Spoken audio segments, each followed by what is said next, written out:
कल का आखिरी घंटा बॉटम के साइन दिए मार्केट में, कुछ साइन दिए जो मैं आज एक कॉल ले रहा हूँ और मैं खुद बोल रहा हूँ कि मैं खुद इस लेवल पर निफ्टी ईटीएफ में अपना खुद का पैसा डालने वाला हूँ, क्योंकि बॉटम तो कोई टाइम कर नहीं सकता।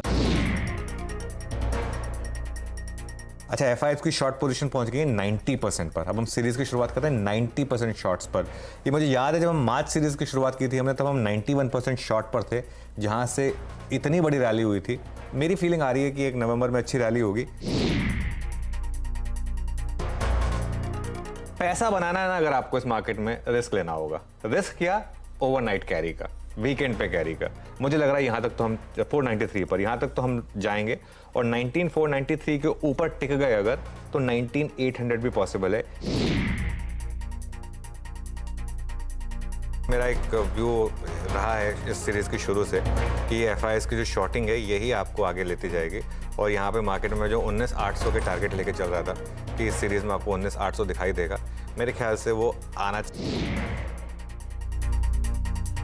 नवंबर सीरीज जो है वो ट्रेंडिंग रही और यहाँ पर 18857 यहाँ से हमने नवंबर सीरीज की शुरुआत की थी। अब मुझे लग रहा है कि हाईएस्ट पॉइंट पर जाने की तैयारी हो रही है, तो 20100 से लेकर 20200 तक मुझे लग रहा है कि थर्सडे की एक्सपायरी, अगले थर्सडे की एक्सपायरी हो सकती है।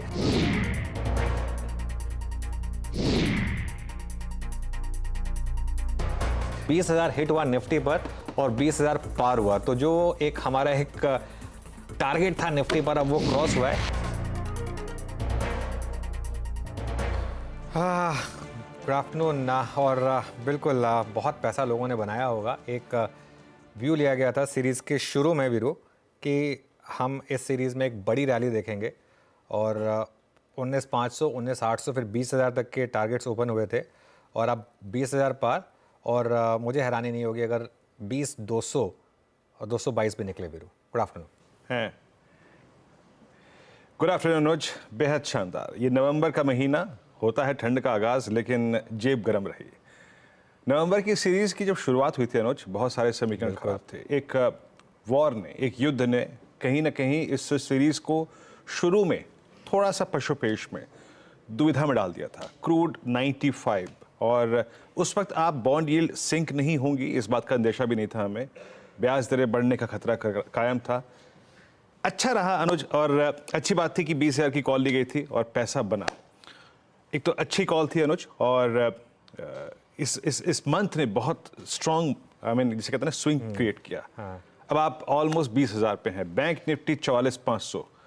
यहाँ से आगे अब क्या, कैसे अप्रोच करेंगे नवंबर की सीरीज के अंतिम चरण को? अब बिल्कुल, देखिए जैसे आज मैंने एक टॉपिक लिया है, बुल्स ऑन रैम्पेज वीरू, और निफ्टी ने फ्रेश सीरीज हाई हिट किया है।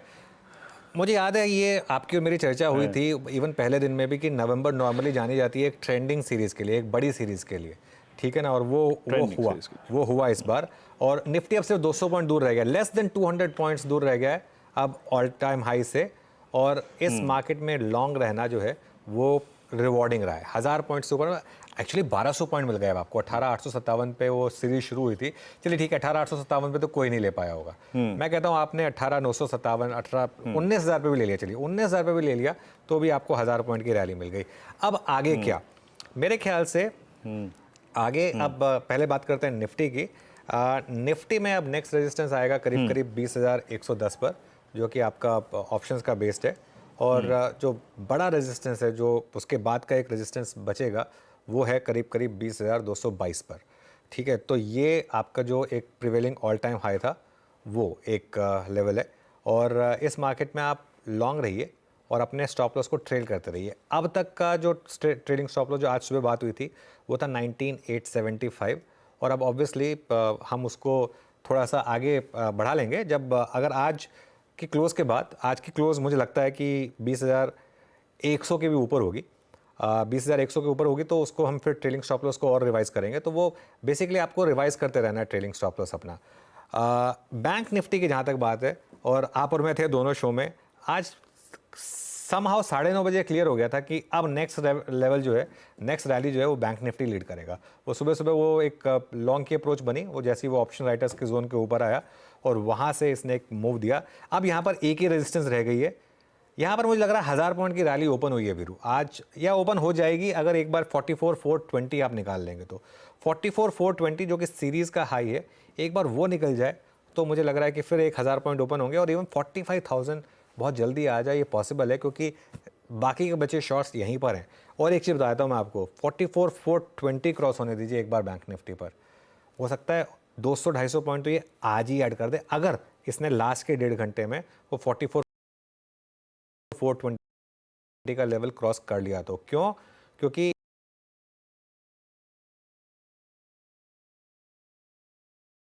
पैनिक आएगा, तो इसलिए 44,420 का ध्यान रखें, वो क्रॉस हुआ तो मुझे लग रहा है कि और 300-400 पॉइंट बहुत इजीली ऐड होंगे और 45,000 बहुत जल्दी आ जाएगा बैंक निफ्टी में। ओके अनुज, थोड़ी बात इसी पे करते हैं। अभी देखिए आईटी चला, भरपूर चला, कैपिटल गुड्स चले और फार्मा चला, ऑटो क्या ज़ोरदार तेज़ी रही। हम जिस लेवल की अब कल्पना कर रहे हैं ऑल टाइम हाई की या फिर बैंक निफ्टी पे, उस लेवल से प्राइवेट बैंक्स का डिफरेंशियल अभी भी बहुत बड़ा है। जो बंदा, जो ट्रेडर निफ्टी को ट्रेड नहीं करता, निफ्टी बैंक को ट्रेड नहीं करता, क्या उसके लिए focus area this differential between private banks के जो प्राइस हैं और जो मार्केट का लेवल है उसके बीच में जो है वो है चेज करने लायक है? और उसमें एक बड़ा कॉल ये होगा कि अगर वो जो एफआईआई की बाइंग जो हमने एक अभी भी लिया है कि नेक्स्ट बिग कॉल हमारी कि एफआईआई की बाइंग वापस आएगी, अगर ऐसा है तो फिर वो प्राइवेट बैंक्स में आएगी सबसे पहले, तो उसके बाद बाकी की जो चीज़ें हैं वो प्राइवेट बैंक्स लीड करेंगे। Actually not just private banks, even इसमें मैं एक पीएसयू बैंक भी जोड़ दूंगा, एसबीआई। अगर आप देखें ना वीरू, इवन एसबीआई ने भी कुछ नहीं किया है, मतलब ठीक है बाकी के पीएसयू बैंक्स चले हैं, कैनरा, बीओबी सब इधर उधर चले हैं, एसबीआई नहीं चला है काफ़ी टाइम से। एसबीआई का भी नंबर आना चाहिए मेरे ख्याल से, तो एसबीआई प्लस बाकी के प्राइवेट बैंक्स मुझे लग रहा है कि चलने के लिए तैयार हैं वीरू। बिल्कुल। चलिए, तो यहाँ से नवंबर की सीरीज में क्या कहा था शुरू में, कहाँ इसका अंतिम पड़ाव आके रुका है, वो आपने देखा।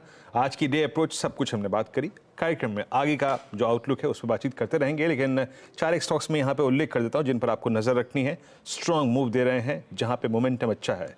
सबसे पहले लेके आइएगा आईसीआईसीआई बैंक। फॉर मी, जैसे कि मैं सुबह भी कह रहा था कि अ डिफरेंशियल, मतलब निफ्टी का जो बैंक का जो लेवल है और अभी का जो लेवल है उसके बीच में बड़ा अंतर आ गया आईसीआईसीआई बैंक के। और अमूमन ICICI bank I think 9 time out of 10 एक 200 day exponential moving average -10-15 rupees एक बेस बनाता है। तो आप सुबह से देखिए क्या स्ट्रॉन्ग बिल्डअप है। दिसंबर फ्यूचर्स में 1.5 करोड़ शेयर बिल्डअप हुए, ह्यूज 23% बिल्डअप है।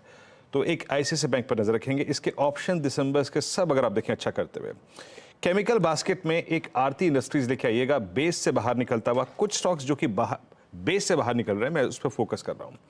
आरती इंडस्ट्रीज 555 पे आज इसने लगभग आप समझ लीजिएगा कि नवंबर 2022 के बाद पहली बार इतनी कमांडिंग पोजीशन में 200 डे एक्सपोनेंशियल मूविंग एवरेज के ऊपर चलना शुरू किया है। The strongest candle about 200 day exponential moving average. दूसरा ये हो गया। तीसरा लूंगा मैं एक्सिस बैंक। ये स्टॉक गिरा भी था काफ़ी ज़्यादा और पेन था बीच में इसमें, लेकिन वो जाके 100 डे पे अरेस्ट हो गया था। अब ये प्राइस 1046 इसकी ऑल टाइम हाई ट्रेजेक्ट्री है। आईसीआईसीआई बैंक, आरती बेस से बाहर निकल रहे थे, लेकिन axis bank all time high पे, इसे कहते हैं कोर स्ट्रेंथ। और चौथा स्टॉक है यूनाइटेड ब्रेवरीज, जिसका मैं उल्लेख करना चाहूँगा कार्यक्रम में। इस स्टॉक पे भी फोकस करूंगा मैं। यूनाइटेड ब्रेवरीज 1636, ये भी एक टिपिकल फ्लैग के ब्रेकआउट की तैयारी करता हुआ 1640 उसका थ्रेशोल्ड पॉइंट होगा, ब्रेकआउट पॉइंट होगा, उसका नेकलाइन होगा। इस पर भी फोकस करेंगे। ये रहे 4 स्टॉक्स। नवंबर की क्या हमारी अप्रोच थी, आज की डे अप्रोच। लेकिन अनुज, आज के ट्रेंडिंग स्टॉक्स और कार्यक्रम में आज मेहमानों का क्रम क्या रहेगा?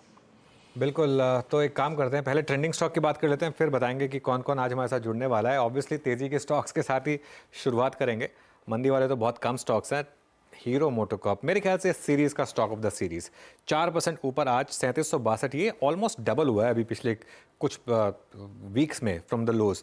महिंद्रा एंड महिंद्रा 3.5% ऊपर, विप्रो में 2.5% की तेज़ी और ब्रिटानिया ये भी करीब 2% ऊपर दिखाई देगा आपको। उसके अलावा मन्नपुरम फाइनेंस कल भी हमारे बिग स्टॉक्स में था, आज भी हमने इसको मेंशन किया था, 6% ऊपर। भेल, जुबिलेंट फूडवर्क्स और मुथूट फाइनेंस, ये स्टॉक्स आज अच्छे खासे चले। उसके अलावा लोअर साइड में जी एंटरटेनमेंट 2.5% नीचे, एनएमडीसी, एमसीएक्स और एबी फैशन एंड रिटेल, ये कुछ स्टॉक्स हैं जो आज इस समय आपको लोअर लेवल पे दिखाई देंगे। अब बताते हैं आज पैनल में कौन कौन जुड़ने वाला है।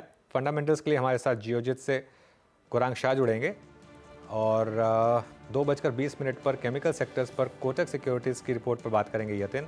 2:25 पर रिन्यूएबल एनर्जी प्लान और प्लान पर टाटा पावर के एमडी और सीईओ प्रवीर सिन्हा से हुई एक्सक्लूसिव बातचीत दिखाएंगे। 2:30 बजे पावर सेक्टर पर ही बात कंटिन्यू करेंगे। हमारे साथ आईआईएफएल के हर्षवर्धन डोले जुड़ेंगे।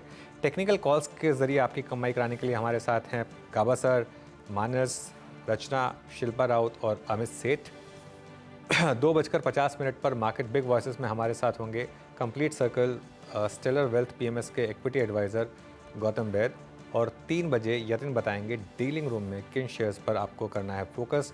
3:10 पर लेंगे बीटीएसटी या फिर एसटीबीटी कॉल्स। ये सब कुछ लाइन अप है कुछ ही देर में, लेकिन शुरुआत करते हैं फिर।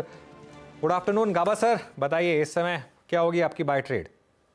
जी गुड आफ्टरनून टू यू। और स्टॉक मैंने चुना है बैंकिंग क्षेत्र से आईसीआईसीआई बैंक। ट्रेड कर रहा है 935 पर, स्टॉप होना चाहिए ₹5, 930। टारगेट है 950, आजकल में आने चाहिए आईसीआईसीआई बैंक। ओके, गाबा सर की पिक हो गई आईसीआईसीआई बैंक। शिल्पा जी आपकी पिक? Good afternoon everyone.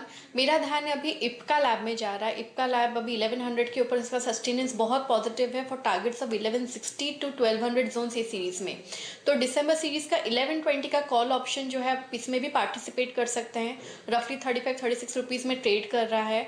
आप ₹30 का स्टॉप लॉस मेंटेन कीजिए and look for target still 49 to 54। Okay, Shilpa ji का ट्रेड हो गया यहाँ पर इप्का लैब। अब बात करते हैं प्रकाश ये मानस जी के ट्रेड की। मानस जी बताइए क्या पिक कर रहे हैं आप? वीरेंद्र जी, एलएनटी पे खरीदारी करने की राय रहेगी। देखिए एलएनटी करेक्ट हुआ था, लेकिन पिछले 3 दिनों से अगर आप देखें तो एलएनटी लगातार 22 मूविंग एवरेज पे सपोर्ट ले रहा था। आज रिकवरी में इंट्राडे चार्ट पे एक ब्रेकआउट देखने को मिला है, तो आई थिंक करेक्शन कंप्लीट हो गया है। यहाँ से फिर से रैली देखने को मिलेगी, इसलिए एलएनटी में खरीदारी करनी है। 3059 ये कैश लेवल्स है, 3059 के स्टॉप लॉस से खरीदारी करिए और 3135 के 3135 के टारगेट आपको सेट करने हैं एलएनटी में। ऑप्शन में आप 3100 वाला दिसंबर का कॉल ऑप्शन ले सकते हैं। 74 रुपीज पे ट्रेड हो रहा है, वहां पर आप 64 रुपीज के स्टॉप लॉस खरीदारी करिए और 100 रुपए के टारगेट सेट करिए। ओके, एलएनटी आज बहुत दिनों बाद ट्रेड्स में शुमार हुआ, ऑप्शन ट्रेड्स में स्पेशली 3100 की कॉल आपको चेस करनी है 74 पर। अमित जी गुड आफ्टरनून, आपका ट्रेड? जी good afternoon Virendra ji, good afternoon Anuj ji and everybody on the panel. Virendra ji, इस समय का मेरा टॉपिक रहेगा अशोक लेलैंड। अशोक लेलैंड का अगर हम स्ट्रक्चर देखें तो यहाँ पे एक inverse head and shoulder pattern का ऑलमोस्ट नेकलाइन से ब्रेकआउट है। ऑटो सेक्टर में वैसे भी हम ट्रैक्शन देख रहे हैं और मुझे लगता है कि अशोक लेलैंड में जो हमने मूव देखा था उसके बाद 3 से 4 दिन का एक अच्छा खासा कंसोलिडेशन देखा और फाइनली अपना नेकलाइन ब्रेक करके अशोक लेलैंड बाहर आ रहा है। तो अशोक लेलैंड बाय करना चाहिए। स्टॉप लॉस लगभग रखेंगे 178 का और टारगेट्स रहेंगे 187 के। ओके, अशोक लेलैंड। रचना जी के पास चलते हैं। रचना जी गुड आफ्टरनून, आपकी पिक? जी गुड आफ्टरनून। और मेरी पिक इस वक्त रहेगी यूपीएल के फ्यूचर्स में बाय। यूपीएल के फ्यूचर्स करीब करीब 570 पे लगे हुए हैं अभी, और इंट्राडे के हिसाब से मेरे को लग रहा है कि यहाँ पे 577 तक का टारगेट बन सकता है। और अगर कोई डिलीवरी भी कैरी करने को तैयार है तो 577 के बाद next target would be 582। Downside पे सपोर्ट के लिए 565 को एसएल बनाना चाहिए। ओके, अब गौरांग जी को भी जोड़ लेते हैं। गौरांग जी गुड आफ्टरनून, आपका ध्यान किस स्टॉक की तरफ? धन्यवाद अनुज जी आपका, और आप सभी को शुभ दिन हमारे तरफ से। 2 विकल्प है हमारे पास और इसके बारे में हमने मेरे ख्याल से पिछले हफ्ते और उसके पहले चर्चा की थी। पहला है टाटा मोटर, जो कि अपने ऐतिहासिक स्तर के आसपास कामकाज कर रहा है, 708 के आसपास। और दूसरा विकल्प वित्तीय क्षेत्र की एक दिग्गज बैंक जो कि करीबन 1045 के आसपास कामकाज कर रही है, वो है एक्सिस बैंक। अनुज, हमें लग रहा है कि ये दोनों ही बहुत अच्छे ऊपर के तरफ के दायरे देखने के लिए तैयार हो रहे हैं।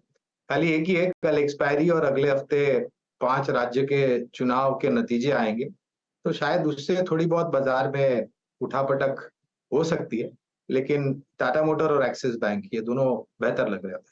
बिल्कुल।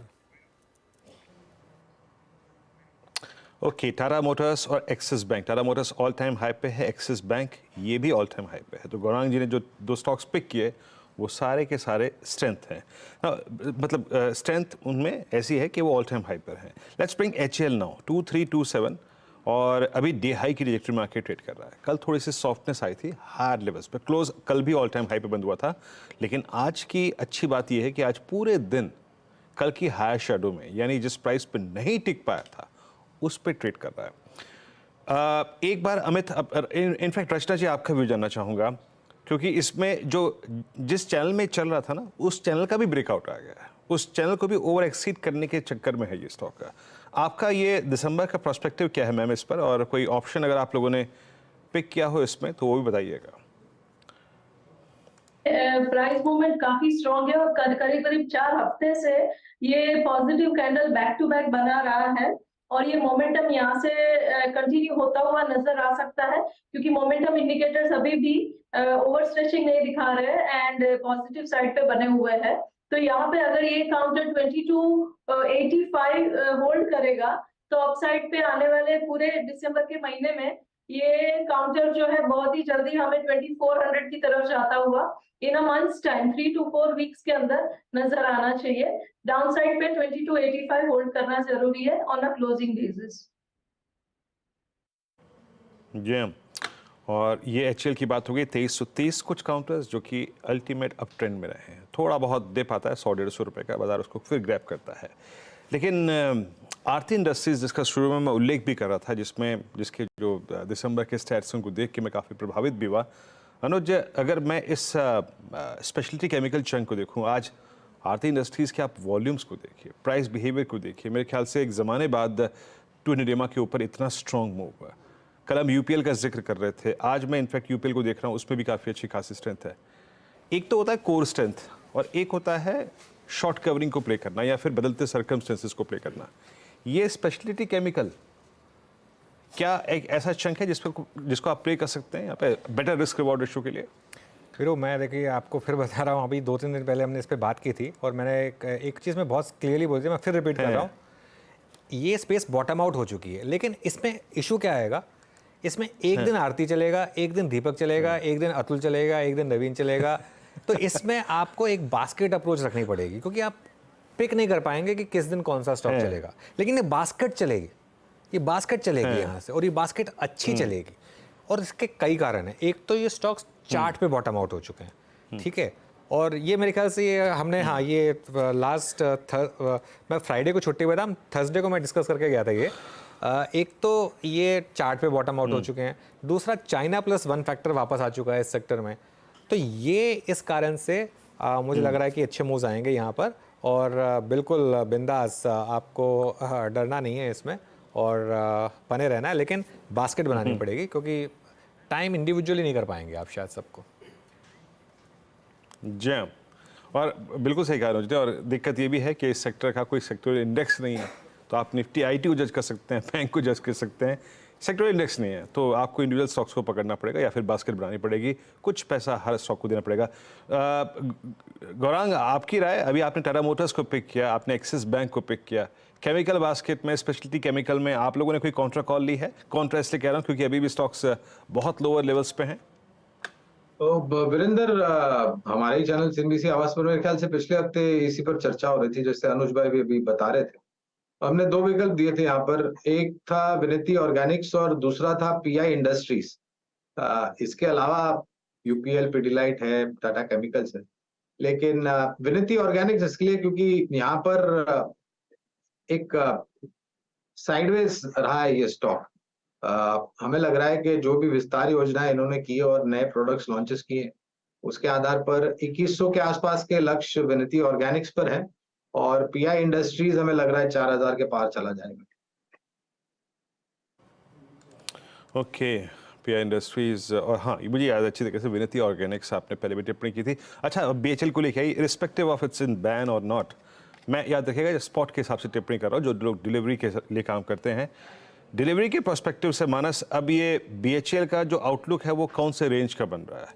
163 इस दौर की सारी सप्लाई, जो कि मेरे ख्याल से 7 सितंबर के आसपास का जो स्विंग हाई था करीब 145-150 का, वो तो एब्जॉर्ब कर लिया इसने इस बार।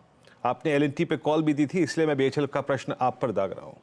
आपका इस पर व्यू, और पोजिशनल पर्सपेक्टिव से दिसंबर का आउटलुक क्या कहता है? पर्सपेक्टिव से ही आपको अब लेना पड़ेगा बीएचएल में, क्योंकि एक जो मूव था 125 रुपए से 163 रुपए तक, वो ऑलरेडी हमने देख लिया है। लेकिन पोजिशनली तो बहुत ही स्ट्रांग लगता है, क्योंकि लॉन्ग टर्म चार्ट पे स्टॉक ने एक ब्रेकआउट दिया है, रिवर्सल के साइन देखने को ऑलरेडी मिले हुए हैं। मेरा समझना है कि जो अब नई रेंज होगी वो 190 से 195 की होगी। थोड़ा क्वांटिटी अभी खरीद लीजिए, और थोड़ा जब करेक्शन देखने को मिले तो 155 160 की रेंज में जब स्टॉक आए तो वहां पर खरीदारी करिए। 149 का स्टॉप लॉस लगाइए। मेरा समझना है कि शायद 149 एक सेफ स्टॉप लॉस होगा। लेकिन आपको जो पोजीशन टारगेट है आने वाले 3 से 4 हफ्ते के लिए, वो 190 195 की रेंज में रखने हैं। ओके, चलिए एक काम करते हैं, आप जरा केमिकल्स की हमने बात छेड़ी है तो उस पर थोड़ी सी और बात कर लेते हैं, क्योंकि काफ़ी इंटरेस्टिंग है। काफ़ी शेयर्स में अच्छी मजबूती है, लेकिन एक आध शेयर है जहाँ पर थोड़ी सी वीकनेस भी है। आरती इंडस्ट्रीज़, यूपीएल, दीपक, इन सब में अच्छी तेज़ी है, लेकिन टाटा केमिकल्स और दीपक नाइट्राइट थोड़े से ठंडे पड़े हैं।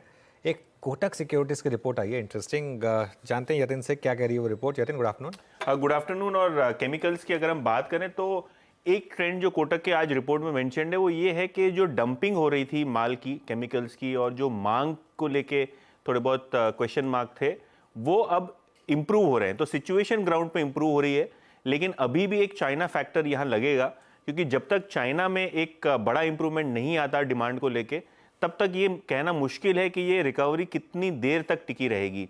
ऑब्वियसली अभी चाइना में एक हॉलीडे सीजन शुरू होगा, और उसके पहले काफ़ी इंटरेस्टिंग केमिकल इंडस्ट्री में ट्रेंड्स आपको आते हुए दिखाई पड़े हैं। सबसे पहले चाइना सोडा ऐश की बात करें तो प्राइसेस की जो ट्रेंड है वो बहुत ज़्यादा प्रेशर में दिखाई पड़ रही है। इनफैक्ट अगर हम यूएस, चाइना, टर्की के इंपोर्ट्स की बात करें तो यहाँ आपने बढ़ोतरी देखी है, जिसके कारण जो डोमेस्टिक सोडा ऐश प्राइसेस हैं यहाँ प्रेशर बना हुआ है। इनफैक्ट चाइना के सोडा ऐश प्राइसेस 9% नीचे हैं पिछले 30 दिनों में, जिसका सीधा असर आपको टाटा केमिकल्स और डीसीडब्ल्यू जैसी कंपनीज में दिखाई पड़ेगा। और क्योंकि ये ट्रेंड लोअर है काफ़ी महीनों से, कोई पर्टिकुलर सुधार यहाँ नहीं दिखाई दे रहा है। दीपक नाइट्राइट पे आते हैं, क्योंकि फिनॉल एक इनका इंपॉर्टेंट प्रोडक्ट है। जो फिनॉल के स्प्रेड्स हैं वो हिस्टोरिक एवरेज के नीचे आपको दिखाई पड़ रहे हैं, क्योंकि डिमांड भी थोड़ी स्लो है और ओवर प्रोडक्शन भी आपको ग्लोबली दिखाई पड़ रहा है। जहाँ तक कि फिनॉल स्प्रेड का सवाल है, अभी 40 रुपये प्रति केजी है, जो 45-50 रुपीज़ की नॉर्मल एवरेज स्प्रेड रहती है हिस्टोरिक, उसके बावजूद ये आपको डाउन ट्रेड आता हुआ दिखाई पड़ रहा है। तो दीपक नाइट्राइट शायद इसीलिए आपको थोड़ा बहुत प्रेशर में दिखाई पड़ रहा है।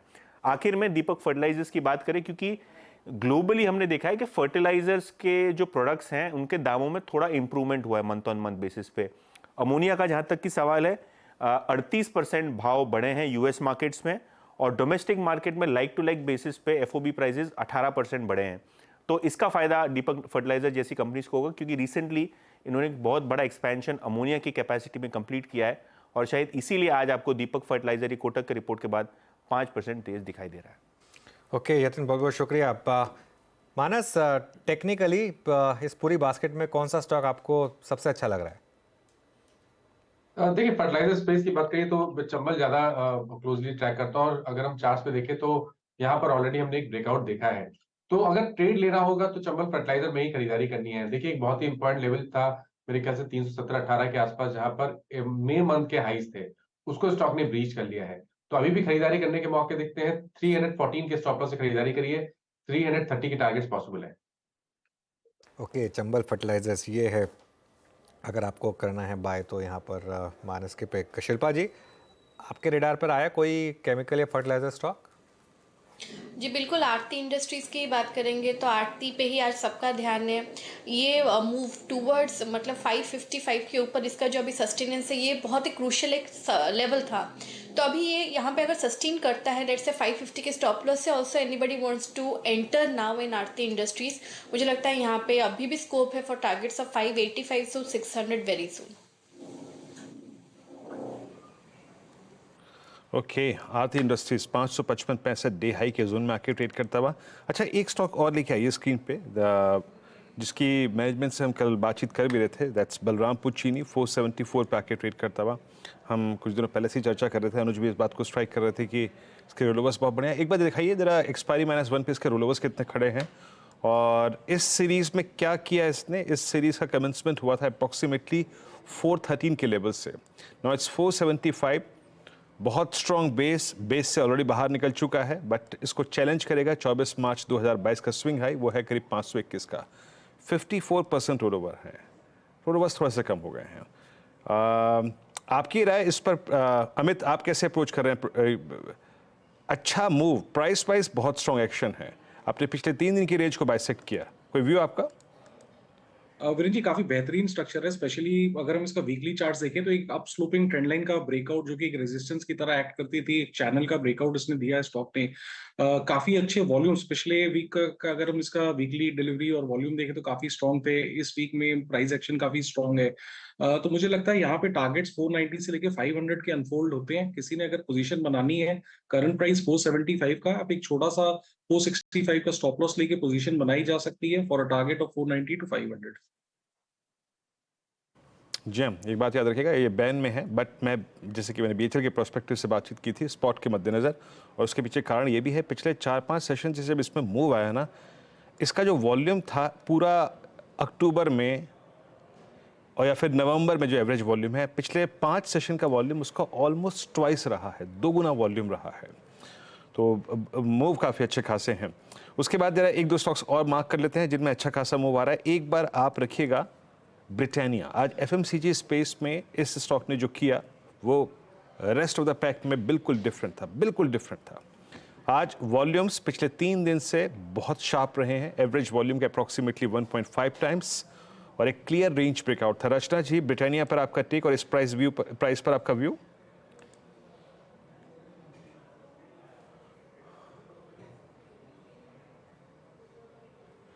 रचना जी, अपने आप को अनम्यूट कीजिए।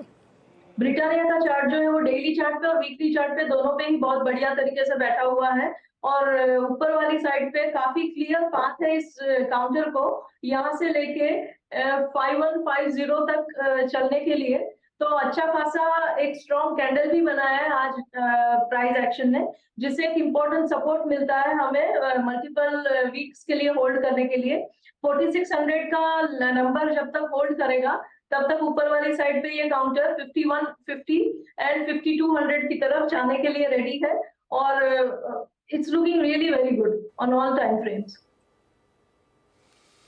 ओके, चलिए 20,070। अब निफ्टी पर आज बैन वाले शेयर्स चल रहे हैं काफ़ी। बलरामपुर चलाई BHEL अब टॉप गेनर बन गया है, 6% के करीब ऊपर BHEL। गौरांग जी, BHEL में हुआ क्या? एक बार इनका इसका 6 महीने का चार्ट लेकर आई, ज़्यादा नहीं, सिर्फ 6 महीने का चार्ट। BHEL का एक बार 6 महीने का चार्ट देख लेते हैं और देखते हैं किस तरीके के मूव्स आए हैं BHEL में।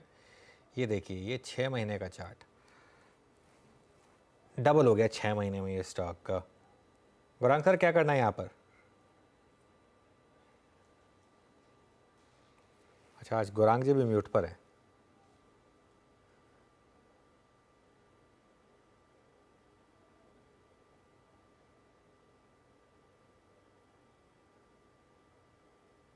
चलिए कोई नहीं, मैं आता हूँ वापस। आई थिंक थोड़ा टाइम लग रहा है वो थोड़ा सा इसको। ठीक, ओके, हाँ गौरांग जी बोलिए। आई एम सॉरी अनुज भाई, वो थोड़ी आदत नहीं है म्यूट अनम्यूट की, ये स्क्रीन पर इसलिए थोड़ी दिक्कत हो गई थी। हाँ, तो खरीदारी की राय है बुनियादी दर के आधार पर BHEL पर, और मेरे ख्याल से इनको बड़ा ऑर्डर रक्षा मंत्रालय से मिला है। एक दिक्कत ये थी कि मेरे ख्याल से पिछले वित्तीय वर्ष में जो ऑर्डर बुक की एग्जीक्यूट की रन रेट थी अनुज भाई, उसमें जो गति थी वो काफी धीमी थी। लेकिन एक बहुत बड़ा परिवर्तन हुआ इस वित्तीय वर्ष में, और निरंतर ऑर्डर बुक को एग्जीक्यूशन करते हुए अर्निंग्स यानी कि जो तिमाही नतीजे उसमें एक सकारात्मक सा सुधार हुआ है। और हमारा अनुमान ये भी कहता है कि आने वाले समय में BHEL को और भी कई सारे ऑर्डर्स अलग अलग वर्टिकल से मिलेंगे, खास करके जो रक्षा मंत्रालय है, डिफेंस मिनिस्ट्री, उनके तरफ से। और आई थिंक अर्निंग्स सुधरनी चाहिए एग्जीक्यूशन के आधार पर। BHEL 7.5% ऊपर हो गया। आई मीन गजब की कॉल, मतलब ये पिछले 4-5 दिन में ली गई थी 164.80, और इसका परसों का नहीं, हाँ परसों का वॉल्यूम भी बहुत स्ट्रॉन्ग था। जिस दिन न्यूज़ आई थी उसका इम्पैक्ट काफ़ी बड़ा था और डे हाई पे क्लोज हुआ था। स्ट्रॉन्ग मूव है। अब याद रखिएगा, इट्स इन बैन। अच्छा, मूव इतने सारे हैं कि पूछिए मत। जैसे कि ब्रिटानिया की चर्चा हुई, रेंज ब्रेकआउट था, क्लियर कट रेंज ब्रेकआउट था। वैसे ही बहुत सारे स्टॉक्स हैं जिनमें क्लियर कट रेंज ब्रेकआउट था। अच्छा अनुज, हमने चंक को नहीं छुआ अभी तक, या फिर जिसमें कह सकते हैं कि हमने अब स्विंग आते देख रहे हैं। हमने रियल स्टेट को देखा भागते हुए, अच्छा भागे, रियल स्टेट एंसिलरी। अभी बाजार उस ताबड़तोड़ तरीके से एचएफसीज को चेज नहीं कर रहा है। Look at LIC housing finance, ठीक है सम्मानजनक स्तर है, बट इसका याद है अनुज प्री कोविड या फिर जो ये इसका मूव रहता था काफ़ी शार्प था। अभी तक ये चंक बाजार नहीं छू रहा है, इसमें इतने अच्छे मूव नहीं आ रहे हैं जितना हमने रियल स्टेट या फिर रियल स्टेट एंसिलरी में देखा, होम इंप्रूवमेंट में देखा। बिल्कुल वीरू, और हो सकता है आपके क्यू का ही वेट कर रहा हो मार्केट, क्योंकि कई बार मार्केट में रह जाते हैं आइडियाज़, तो बिल्कुल हो सकता है कि आज ही एक मूव शुरू हो जाए। LIC housing, Canfin homes. अच्छा, अभी इस सेक्टर के साथ एक दिक्कत क्या हो गई, पहले इस सेक्टर का हमारे पास एक बड़ा बेंचमार्क स्टॉक हुआ करता था एचडीएफसी, अब वो तो रहा नहीं, एचडीएफसी मर्ज हो गया एचडीएफसी बैंक में, तो अब मतलब अब मुझे पता भी नहीं कि इनमें से एक्चुअली सबसे बड़ा स्टॉक है कौन सा जो स्टैंड अलोन हाउसिंग फाइनेंस में। मेरे ख्याल से एलआईसी होगा, एलआईसी हाउसिंग फाइनेंस ही होगा, लेकिन बिल्कुल सही बोला आपने। इस सेक्टर पर भी रखेंगे नज़र। मार्केट को इस समय आइडियाज़ की भूख है वीरू, क्योंकि मार्केट इसी तरीके से मतलब एक एक करके आइडियाज़ निकाल रहा है। अच्छा, बाय द वे मेरी नज़र बार बार निफ्टी पे फिर से जा रही है, 20,075 हो गया अब इस समय हमारा निफ्टी पर, और अगर 20,100 क्रॉस करके हम उसके ऊपर बंद हो गए ना, तो ये ऑल टाइम हाई कल गैप अप में हो जाना चाहिए। एक फीलिंग है मेरी कि कल आपको ऑल टाइम हाई दिखाई देगा, क्योंकि वही एक्सपायरी ट्रेंडिंग सीरीज एकदम हाईज पे जाके बंद होने की तैयारी कर रहा है मार्केट, और सोने पे सुहागा होगा अगर वो एकदम ऑल टाइम हाई ही हो, जो निफ्टी का अब तक 20,222 रहा है। बिल्कुल मोमेंटम है, थोड़ा बैंक निफ्टी भी पीछे आ गया, बट निफ्टी मोमेंटम है, थैंक्स टू आई थिंक बहुत सारे जो समूह हैं वो आके पार्टिसिपेट करते हुए। इस वक्त अगर आप पिछले कुछ समय में देखें तो एक जरा टिक बाय टिक चार्ट रखिएगा आईटीसी का। देखिए अभी उस एलआईसी हाउसिंग फाइनेंस पे हमारा डिस्कशन ड्यू रह गया। अभी कुछ देर पहले बात कर रहा था मैं ब्रिटानिया की। आईटीसी में एक स्विंग आया है 437, डे हाई की ट्रैजेक्टरी में आके खड़ा हो गया है। ऑटो में एमएनएम और सन फार्मा, एक्सिस बैंक, आईसीआईसीआई बैंक सब स्ट्रॉन्ग मूव दे रहे हैं, और इनफैक्ट बजाज फाइनेंस में जो मूव आया है वो निफ्टी को इस पर सुपर स्विंग प्रोवाइड करता हुआ निफ्टी डे हाई पर। Now coming back to that LIC housing finance, Gaurang आपकी राय पहले मैं जानना चाहूँगा, उस पर उसके बाद टेक्निकल पर्सपेक्टिव बातचीत करूँगा। अब हमारे पास इस स्पेस का लीडर नहीं है आकलन के लिए, जिसके सहारे हम इस पूरे सेक्टर को आंकते थे। अब आपको इंडिविजुअल स्क्रिप्ट्स पे ध्यान देना पड़ेगा। अगर मैं आपसे पूछूं कि अगर आपको एचएफसीज में एक स्टॉक पे दाव खेलना है तो आपका वो प्रेफर्ड पिक क्या रहेगा? बुनियादी तर्क के आधार पर वीरेंद्र दोनों ही कंपनियों पर खरीदारी की है। राय है एलआईसी हाउसिंग फाइनेंस और कैनफिन होम्स। और रियल एस्टेट का सेक्टर का जो प्रभाव है सकारात्मक, वो भी दिखता है हाउसिंग फाइनेंस कंपनियों के ऊपर, क्योंकि अगर रियल एस्टेट अच्छा करता है तो एंसेलरी जो पॉजिटिव इम्पैक्ट है वो हाउसिंग फाइनेंस कंपनीज पर भी आती है। और दूसरी बात ये भी है वीरेंद्र के ब्याज दरें पिछले 5 क्रेडिट पॉलिसी से एक स्थिरता पर है, एक विराम लिया है। और अगर महंगाई दर ने ज्यादा असर नहीं उठाया तो शायद अगला साल, हमारा अनुमान ये कहता है कि जनवरी, फरवरी, मार्च तक आपको शायद ब्याज दरों में कटौती भी आती हुई दिखाई दे। तो ये पूरा समीकरण जो है वो एक सकारात्मक सा रुझान एलआईसी हाउसिंग फाइनेंस और कैनफिन होम्स प्रेफर्ड पिक्स है। इसके अलावा 2-3 और है, लेकिन ये 2 बेहतर है। अब एक बात करते हैं पावर सेक्टर से रिलेटेड। रिन्यूएबल प्रोजेक्ट को फाइनेंस करने वाली एनबीएफसी कंपनी इरेडा की बम्पर लिस्टिंग से पावर सेक्टर में एक्शन काफ़ी बढ़ गया। वैसे भी ये साल पावर सेक्टर के लिए शानदार रहा है। इस साल Tata power, NTPC, power grid जैसे शेयरों ने 30% से ज़्यादा के रिटर्न्स दिए हैं। तो वैसे ही इस सेक्टर में काफ़ी एक्शन है। हमारे साथ अब जुड़े हैं आईआईएफएल के senior vice president institutional equities Harshvardhan डोले। लेकिन हर्ष, चलिए हर्ष से बात कर लेते हैं, उसके बाद वो आपको एक जो टाटा पावर की मैनेजमेंट है उसके साथ जो हमने कॉन्वर्सेशन की वो भी सुनाएंगे। हर्ष, गुड आफ्टरनून। बताइए आपके हिसाब से जो तेज़ी बन रही है पावर सेक्टर में, क्या ये एक तेज़ी की शुरुआत है? क्या यहाँ पर अभी भी एक पोर्टफोलियो बनाया जा सकता है, या आपका व्यू थोड़ा सा यहाँ पर कॉशियस होगा? क्या व्यू होगा सेक्टर को लेकर? अनुज जी धन्यवाद। पहले तो एक पर्सपेक्टिव में देखते हैं। पावर सेक्टर की वैल्यूएशन श्योरली डिस्ट्रेस में नहीं है जो 1-1.5 साल पहले थे। स्टॉक्स बिलो बुक वैल्यू पे और सिंगल डिजिट पीई और almost double digit dividend yield पे मिल रहे थे। वो इतने अट्रैक्टिव लेवल पे या वो डिस्ट्रेस वैल्यूएशन पे अभी फिलहाल बिल्कुल नहीं है। क्या स्टॉक्स ओवर वैल्यूड है? कुछ स्टॉक्स सर्टेनली ओवर वैल्यूड है जो हमें पसंद नहीं है। हालांकि जैसे एनएचपीसी है मुझे लगता है काफी ओवर वैल्यूड है। The stock is pricing in way too much of optimism. But अगर कुछ स्टॉक देखते हैं जैसा एनएचपीसी है, एनटीपीसी है, पावर ग्रिड है, सीईएससी है, इन दीज द वैल्यूएशंस अभी भी काफी रीजनेबल है। अगर आप रिवर्स डीसीएफ करते हो तो फ्री कैश फ्लो की जो ग्रोथ है वो सिंगल डिजिट ग्रोथ अभी भी इनके वैल्यूएशंस में इम्प्लाइड है। मुझे लगता है थोड़ा सिलेक्टिव रहना चाहिए, अभी भी यहाँ से पोर्टफोलियो बना सकता है, पैसा बन सकता है। तो चलिए बात करते हैं सबसे बड़े स्टॉक्स की पहले, फिर टाटा पावर और एनटीपीसी, इन दोनों पर आपका क्या हाउस व्यू है इस समय? हमें दोनों में एनटीपीसी सबसे ज्यादा पसंद है, 3 रीजन के लिए। एक तो उनकी कोयले की जो कैपेसिटी है वो हर साल 3 से 4 हजार मेगावाट से बढ़ाते जाएंगे। उसको सप्लीमेंट करेगा 3 से 4 हजार मेगावाट का रिन्यूएबल एनर्जी। सो करीबन उनका जो पोर्टफोलियो है हर साल 6 से 7 हजार मेगावाट कैपेसिटी से बढ़ेगा। और अगर रेगुलेशंस बरकरार रहे, that will lead to almost 14% compounded earnings growth between now and 2026। और अगर ये आते रहे तो डिविडेंड मेरे हिसाब से काफी बढ़िया रहेगा, which will ensure that there is a downside protection. So एक तो अर्निंग्स ग्रोथ सबसे ज्यादा है और वैल्यूएशन फेवरेबल है, इसलिए हमें एनटीपीसी सबसे ज्यादा पसंद है। टाटा पावर खैर काफी अग्रेसिव ग्रोथ प्लान है उनके, कल ही हम उनसे मिलके आए। 60,000 करोड़ उनको निवेश करना है और प्रॉफिट डबल करना है FY27 तक। सो अगर वो कर पाते हैं तो मेरे हिसाब से it could be an interesting story. But मुझे लगता है स्टॉक लेने से पहले थोड़ा रुकना चाहिए। काफी ऑप्टिमिज्म ऑलरेडी बिल्ट इन है। बिलो 250 मुझे लगता है रिस्क रिवॉर्ड फेवरेबल हो जाएगा। 270 में लेना पसंद नहीं करूंगा। ओके हर्षवर्धन जी, मैं आपकी जो पावर सेक्टर पे जो आपका आउटलुक है कई बार मैंने पढ़ा भी है। अभी जो बातचीत हुई और जो अनुज जी के प्रश्न थे उसमें एनटीपीसी, पावर ग्रिड, एनएचपीसी पे मोर और लेस आपका व्यू मिल गया है। मैं इस चर्चा को कुछ भागों में बाइसेक्ट करना चाह रहा था। अभी प्रोड्यूसर्स पे रहते हैं, आपका एक ज़माने में एक कॉल भी था टोरेंट पावर, मेरे ख्याल से उसने एक बहुत स्ट्रॉन्ग मूव दिया। Now it's I think trading at 948। उस पर आपका व्यू क्या है अब? तो आज और कल में जो मूव आया है, we are also very surprised. एक तो फंडामेंटली अगर आप देखते हो तो पावर सेक्टर में बैलेंस शीट स्ट्रांग होना बहुत जरूरी है, जो वो कंपनी का है। सेकेंडली उनके जो ग्रोथ प्लान्स हैं वो ऐसे हैं कि हर साल 10 से 12% उनका अर्निंग्स ग्रोथ आता रहेगा with a solid free cash flow. और ये सब डिस्ट्रीब्यूशन ड्रिवन है, जनरेशन लेड कम है। तो टिपिकली डिस्ट्रीब्यूशन को पीई मल्टीपल ज्यादा मिलता है, इसलिए हमें वो स्टॉक पसंद है।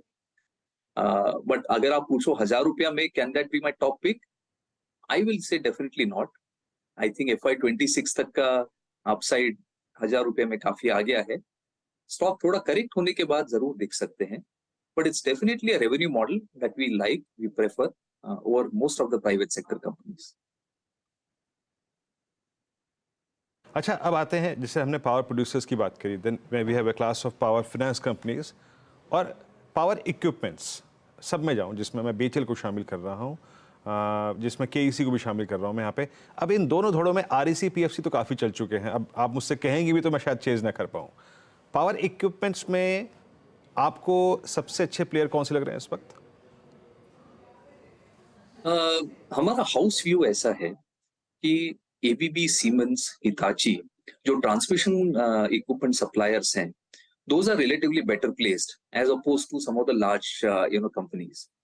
But having said that, I think valuations BHEL की काफी अट्रैक्टिव हैं। उनका ऑर्डर फ्लो अभी बॉटम आउट हुआ है, और अगर इंडिया में थर्मल कैपेसिटी लगनी है तो BHEL should be one of the biggest beneficiaries. So as a house हमें वो पूरा पैक पसंद है, बट सबसे ज्यादा पसंद कुछ है तो वो may be ABB, siemens, Hitachi, वो पैक हमें ज्यादा अच्छा लगता है। ओके ये पता नहीं मुझे, आप ये इन पर कवरेज है क्या आपकी? ये जो फाइनेंसिंग से रिलेटेड स्टॉक्स हैं जैसे PFC, REC या इरेडा, इन पर कोई कवरेज है क्या?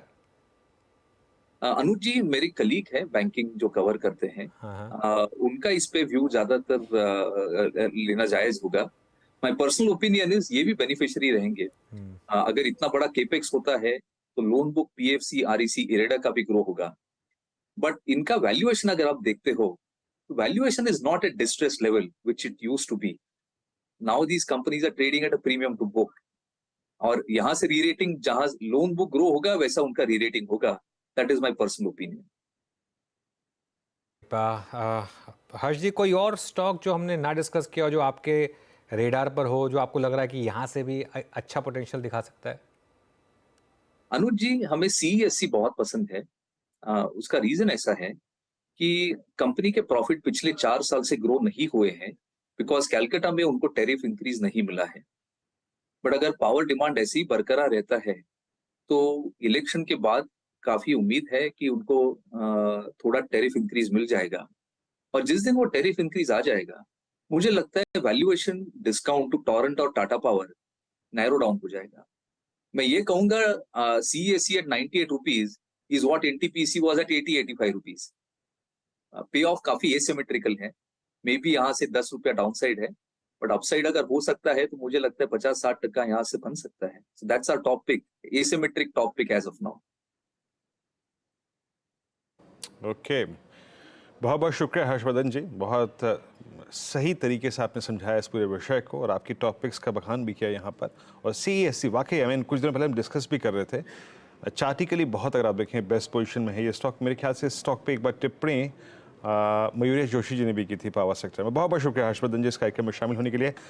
अनुज, आज कीजिए आप मुराद, बाजार पूरी करके देगा. लीजिए बैंक निफ्टी 44,420 के ऊपर भी आज मोमेंटम में है. आई मीन HDFC बैंक को देखिए अनुज, डे हाई पर. मेरी एक नज़र वहीं पे थी. इनफैक्ट मेरी एक नज़र तो इंडेक्स पर ही लगी हुई थी वीरू. बिल्कुल 44,420 क्रॉस और अब सीरीज हाई दोनों का हो गया. निफ्टी और बैंक निफ्टी दोनों का हो गया. मेरे ख्याल से बैंक निफ्टी में बची खुची रैली अब कल आएगी वीरू. अभी भी पॉसिबल है लास्ट के 45 मिनट में भी थोड़ी से और आ जाए, पॉइंट्स ऐड हो जाएं, लेकिन तेज़ी अच्छा इसमें कहता है ना, इस मार्केट में क्या ना वीरू, इस मार्केट में अगर आपको गलती करनी भी है ना, मैं बार बार लोगों को बोलता हूँ, इस मार्केट में अगर आपको गलती करनी भी है ना तो लॉन्ग साइड पे करिए, शॉर्ट साइड वाली गलती मत करिए. आज जैसे यूट्यूब लाइव पे 2-3 सवाल आए थे. एक सज्जन ने दिसंबर फ्यूचर शॉर्ट करा हुआ है विद द टारगेट ऑफ 19,500. अब वो बोल रहे हैं मेरा टारगेट कब तक आएगा. मैंने क्या बोलूँ कि नहीं आएगा आपका टारगेट. पहला सवाल आपको ये होना चाहिए कि मेरा स्टॉप लॉस कब हिट होगा. वो हिट हो भी जाना चाहिए. एक किसी सज्जन ने दिसंबर की पुट ले रखी है. अच्छा, लॉजिक क्या लगा रहे हैं लोग? लॉजिक ये लगा रहे हैं कि एग्जिट पोल से पहले थोड़ी सी वॉलेटिलिटी आ सकती है. अरे ट्रेंड बता रहा है आपको बहुत क्लियरली, स्क्रीन बता रही है आपको, चिक के बता रही है स्क्रीन आपको कि ये कुछ प्राइसिंग करने की कोशिश कर रही है. गलत होना है ना, लॉन्ग साइड पे गलत हुई है. जैसे मैं कह रहा हूँ फॉर एग्जांपल, अब ये रिकमेंडेशन नहीं है क्योंकि कई बार लोग उस तरह से कह लेते हैं. एक बार जरा कल की 20,100 की कॉल ले आइए, 20,100 की कॉल, या चलिए 20,150 की कॉल ले आइए. ठीक है, अगर आपको गलती करनी है ना, इसमें गलत पड़ी, ठीक है ना, इसमें अगर आप गलत पड़ भी गए, या फिर 44,600 की बैंक निफ्टी की कॉल, इसमें अगर आप गलत पड़ भी गए ना, कोई दिक्कत नहीं. ठीक है, क्योंकि ये होता है मार्केट में. लेकिन ट्रेंड के साथ गलत पड़े ना तो कोई दिक्कत नहीं है. ट्रेंड के अगेंस्ट तो आप स्टार्ट ही गलत तरीके से कर रहे हैं, वही आपकी सबसे बड़ी गलती होगी. तो इसके लिए लॉन्ग रहें इस मार्केट में और मौके लॉन्ग के ही ढूंढें. जब भी आपको कोई अप्रूव मतलब लोअर लेवल मिले, किसी भी कारण से मिले, वहाँ पर ले लें और लॉन्ग रहें इस मार्केट में. और 20,222 तो एक और पड़ाव है. मैं तो ये सोच रहा हूँ अगर ये FI की बाइंग वाकई में स्टार्ट हो गई, जो हमने कल भी डिस्कस किया था, और जो US पेंशन फंड का पैसा है अगर वो आना शुरू हो गया जनवरी 2024 से, तो सोचिए कि फिर ये मार्केट कहाँ तक जाएगा. क्योंकि रिटेल का तो हमारे पास पैसा है ही, वो पैसा तो कहीं नहीं जा रहा, वो तो लग ही रहा है यहाँ पे. और अगर FI का पैसा लगना शुरू हो गया. अच्छा, एक और चीज़, आज पहला इंडिकेशन मिला है कि अब लार्ज कैप उस कैचअप के लिए तैयार है, जिसकी हम बात लगातार कर रहे हैं कि अब लार्ज कैप उस कैचअप के लिए तैयार है. मेरे ख्याल से अगली रैली जो है ना, दिसंबर जनवरी की जो रैली है, जो बजट से पहले की रैली होगी, एक तो सेंटा क्लॉज रैली और एक जो बजट से पहले की रैली है, वो मुझे लग रहा है लार्ज कैप लीड कर सकते हैं उसको, पॉसिबल है. तो निफ्टी, क्योंकि यहाँ पे जगह भी है रैली की. जी हाँ, तो ये सारे के सारे विषय जो है वो जश्न के हैं. Indices at day high, Nifty अब now very close to all time high. थोड़ी जश्न की बात कर लेते हैं. एक बार आप यूनाइटेड ब्रेवरीज लेके आइए रचना जी. यूनाइटेड ब्रेवरीज और 1639 पे कार्यक्रम की शुरुआत में जो मेरी स्टॉक्स की समरी थी उसमें मैंने मेंशन भी किया था इसको. डेटा बहुत स्ट्रांग है और ये वो 27 अक्टूबर का स्विंग हाई बाइसेक्ट करता हुआ. मैम, आपका भी उस पर क्या है? जी, United Breweries and United Spirits, both of them are doing very well. और जहां तक ब्रूअरीज की बात है 1640 के करीब है, बहुत ही जल्दी हमें ये 1665 और 80 की तरफ जाता हुआ दिख सकता है। एंड सिमिलरली यूएसएल भी फिलहाल जो है भले इसमें मूवमेंट पहले से आई हुई नहीं है, लेकिन फिर भी ये हाइज लगाने की कोशिश में है और यहाँ पर भी 1047 के करीब है ये, और ऊपर वाली साइड पे 1060 की तरफ जाने की कोशिश में लगा हुआ है।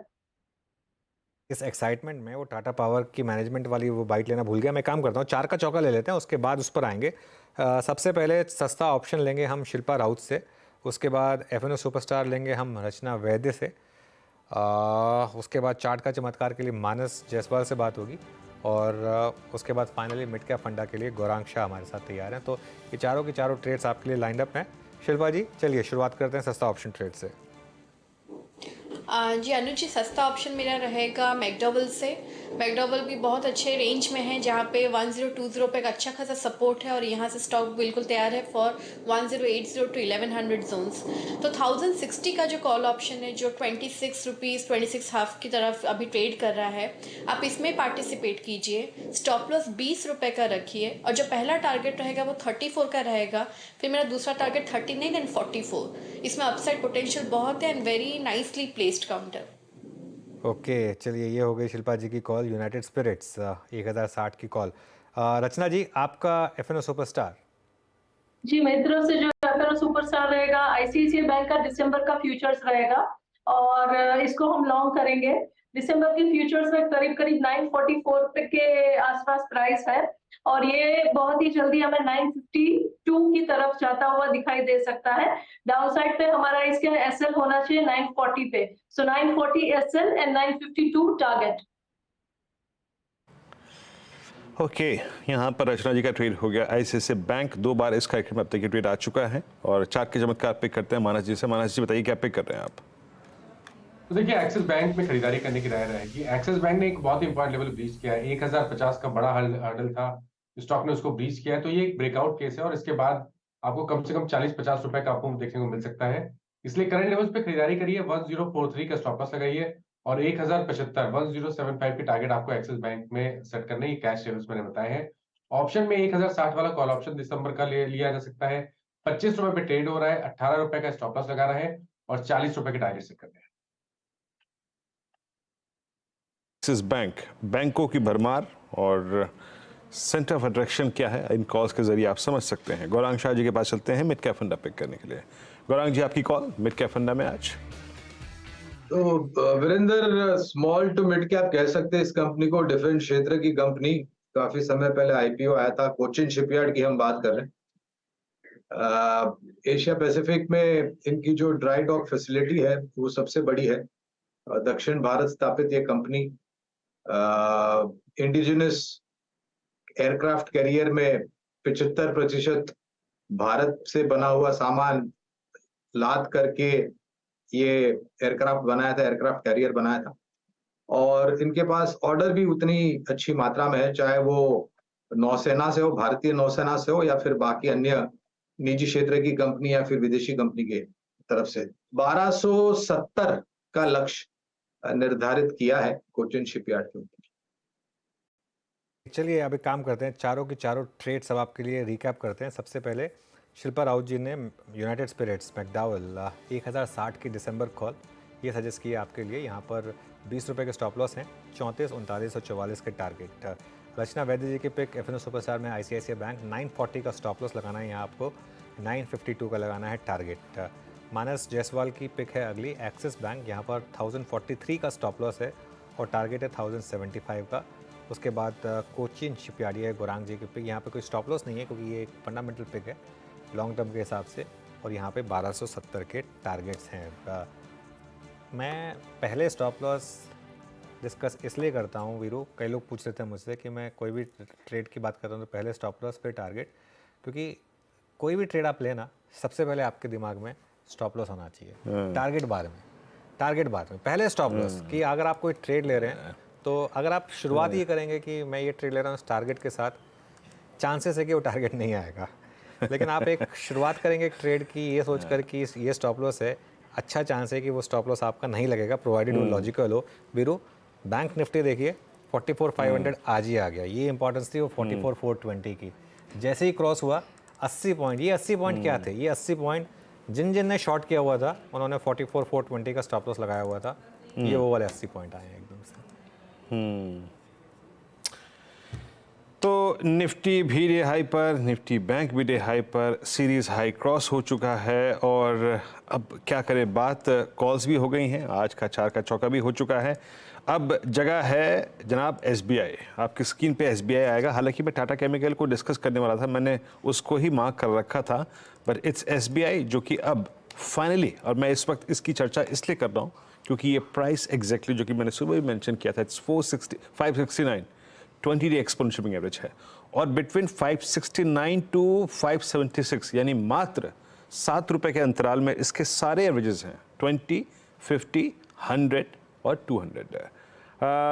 आपकी राय इस पे क्या होगी अमित जी? SBI को आप कैसे अप्रोच करेंगे? अब आप देखिए, आपको इंडेक्स आपके सामने खड़ा है और एक ऐसा स्टॉक खड़ा है आपके साथ जो अभी 200 डे एक्सपोनेंशियल मूविंग एवरेज के नीचे है। आपने शुरू में अनुज की कमेंट्री सुनी भी कि SBI पर भी नजर रखिएगा। ये कॉम्बिनेशन आपको SBI में क्या व्यू दे रहा है और कैसे अप्रोच करेंगे आप इस ट्रेड को दिसंबर के लिए? वीरेंद्र जी, देखिए तो SBI सॉर्ट ऑफ लैगार्ड रहा, बट जिस हिसाब से इसका पैटर्न है, एक इंपॉर्टेंट सपोर्ट जोन से स्टॉक घूम रहा है, एक अच्छे रिस्क रिवॉर्ड पॉइंट पे मिल रहा है। अगर हम इसका चार्ट काफी दिनों का देखें, वीकली चार्ट देखें, तो वहां पे 550 560 काफी स्ट्रॉन्ग सपोर्ट एरिया। स्टॉक अक्सर यहाँ से रैली किया और एक अच्छा खासा रिटर्न स्टॉक ने इस लेवल से हिस्टोरिकली पोजिशनली इन लेवल से दिया है।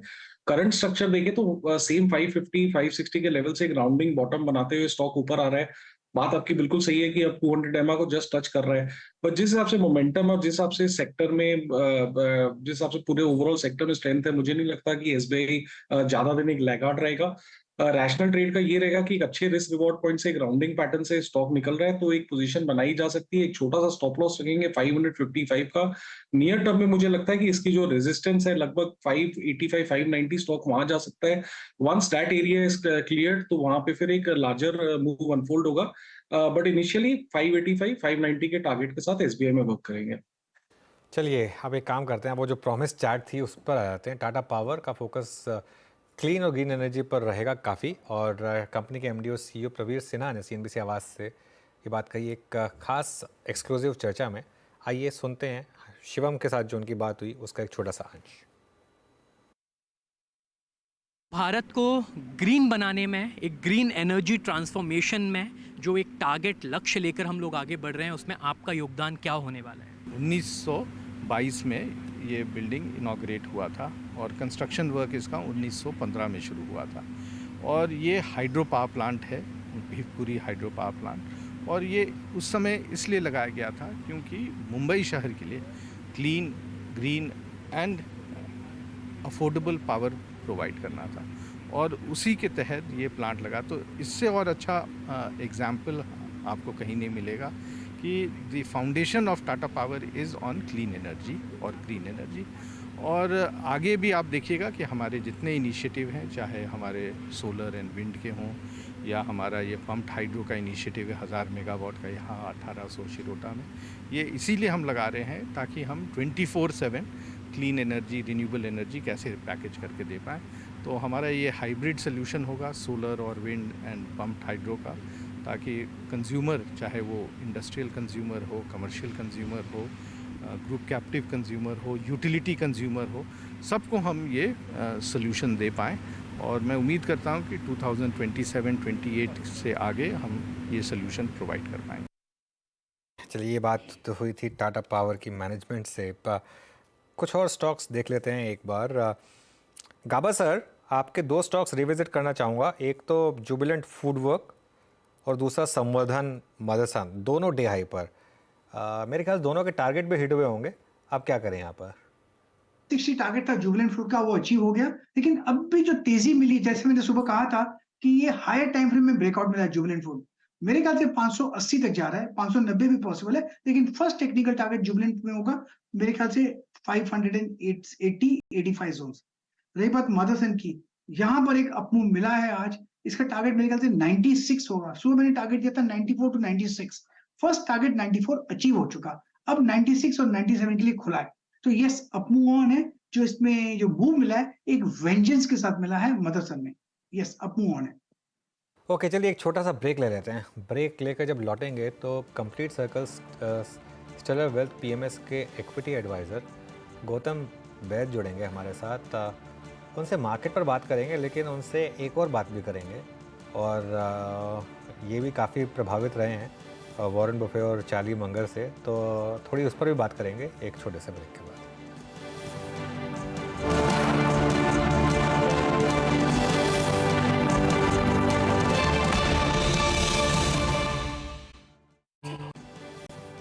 चलिए, बिग मार्केट वॉइसेस में कमाने वाले सेक्टर शेयर्स पर बातचीत करने के लिए complete circles stellar wealth PMS के इक्विटी एडवाइज़र गौतम वैद जुड़ गए हैं।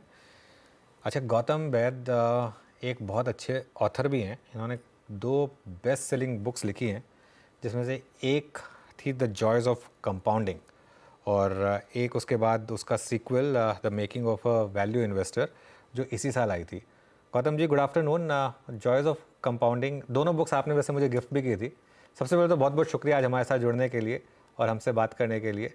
तो पहले तो चार्ली मंगर साहब की बात कर लें। आज सुबह सुबह वो न्यूज़ आई, आप बताइए आपने क्या सीखा उनसे? आपने अपनी बुक में उनकी लर्निंग्स को लेकर काफ़ी मेंशन किया है, हमारे व्यूअर्स को बताइए।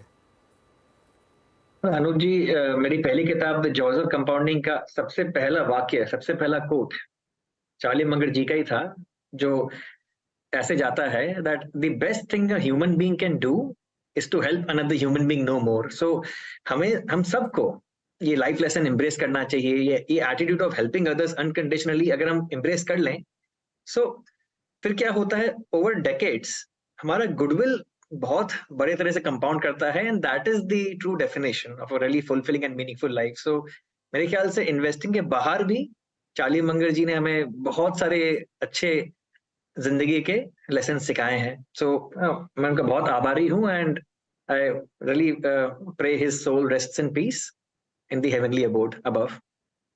तो ये तो मेरा भी एक जो आज सुबह मैंने एक कोट लिया था, वो नॉन मार्केट रिलेटेड ही था, वो एक्सपेक्टेशंस को लेकर। मार्केट से रिलेटेड क्या उनकी टीचिंग्स आपको सबसे ज़्यादा इम्पैक्टफुल लगी है? तो सबसे बड़ी टीचिंग तो उनकी यही रही है कि आप खराब क्वालिटी बिजनेस को सस्ते दाम में लेने के बजाय अच्छे क्वालिटी बिजनेसेस को रीजनेबल प्राइसेस पे अगर खरीदें और उन पे लंबे समय के लिए इन्वेस्टेड रहें, वैसे ही बड़ा वेल्थ क्रिएट होता है शेयर मार्केट में। सो अगर कोई बिजनेस और बैड क्वालिटी बिजनेस जो 5-6% रिटर्न ऑन कैपिटल एम्प्लॉयड कमा रही है, अगर आप उसको बहुत सालों के लिए होल्ड करेंगे सस्ते दाम में खरीदने के बाद भी, तो आपका लॉन्ग टर्म CAGR 5-6% से ज्यादा बन नहीं सकता। लेकिन अगर आप एक high quality business 20% plus cost of return on capital जो कमाती है, उसको अगर एक रीजनेबल प्राइस पे खरीदें और लॉन्ग टर्म के लिए होल्ड करें, तो थोड़ा फुली वैल्यूड शेयर भी खरीदने से आपका लॉन्ग टर्म में अच्छा पैसा बन जाता है। क्योंकि जितना लंबा आपका नजरिया हो, इन्वेस्टमेंट हराइजन जितना लंबा हो आपका, वैल्यूएशन उतनी कम महत्व रखती है। सो ये एक बहुत बड़ी सीख मिली है Charlie Munger say about the importance of patience. अगर आप धैर्य और पेशेंस के साथ लंबे समय के लिए मार्केट में अच्छे बिजनेस के साथ रहें, तो बड़ा वेल्थ वैसे ही बनता है। ओके, तो इस समय मार्केट को लेकर आपको लग रहा है कि उनकी कोई थ्योरी अप्लाई की जा सकती है इस समय की मार्केट सिनेरियो में, क्योंकि ऑलमोस्ट हर कुछ बहुत महंगा हो चुका है? अनुज, हम भारतीय बाजार बहुत ही यूनिक मार्केट है पूरी दुनिया में, क्योंकि इतनी high levels of insider ownership and promoter holding और कोई शेयर बाजार में नहीं है पूरी दुनिया में। इसके वजह से free public float Indian market में सबसे कम है पूरे दुनिया भर के शेयर बाजारों में। और उसके चलते जो भी गिने चुने हाई क्वालिटी बिजनेसेस के शेयर्स हैं, उनकी बहुत लिमिटेड सप्लाई है इन द इक्विटी मार्केट, और इसकी वजह से डिमांड सप्लाई इंबैलेंस क्रिएट हो जाता है।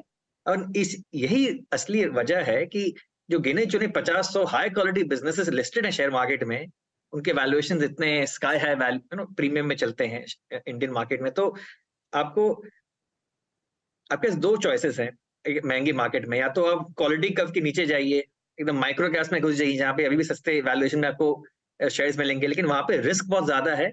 एक तो कोई ट्रैक रिकॉर्ड नहीं है वहां पे, लिक्विडिटी नहीं है वहां पे, और वहां पे ये प्रमोटर्स माइनॉरिटी शेयर होल्डर्स को कैसे ट्रीट करेंगे उसका भी आपको अंदाजा नहीं है। सो बहुत ही हाई रिस्क आप या तो ले सकते हैं लोअर क्वालिटी या माइक्रो कैप्स में।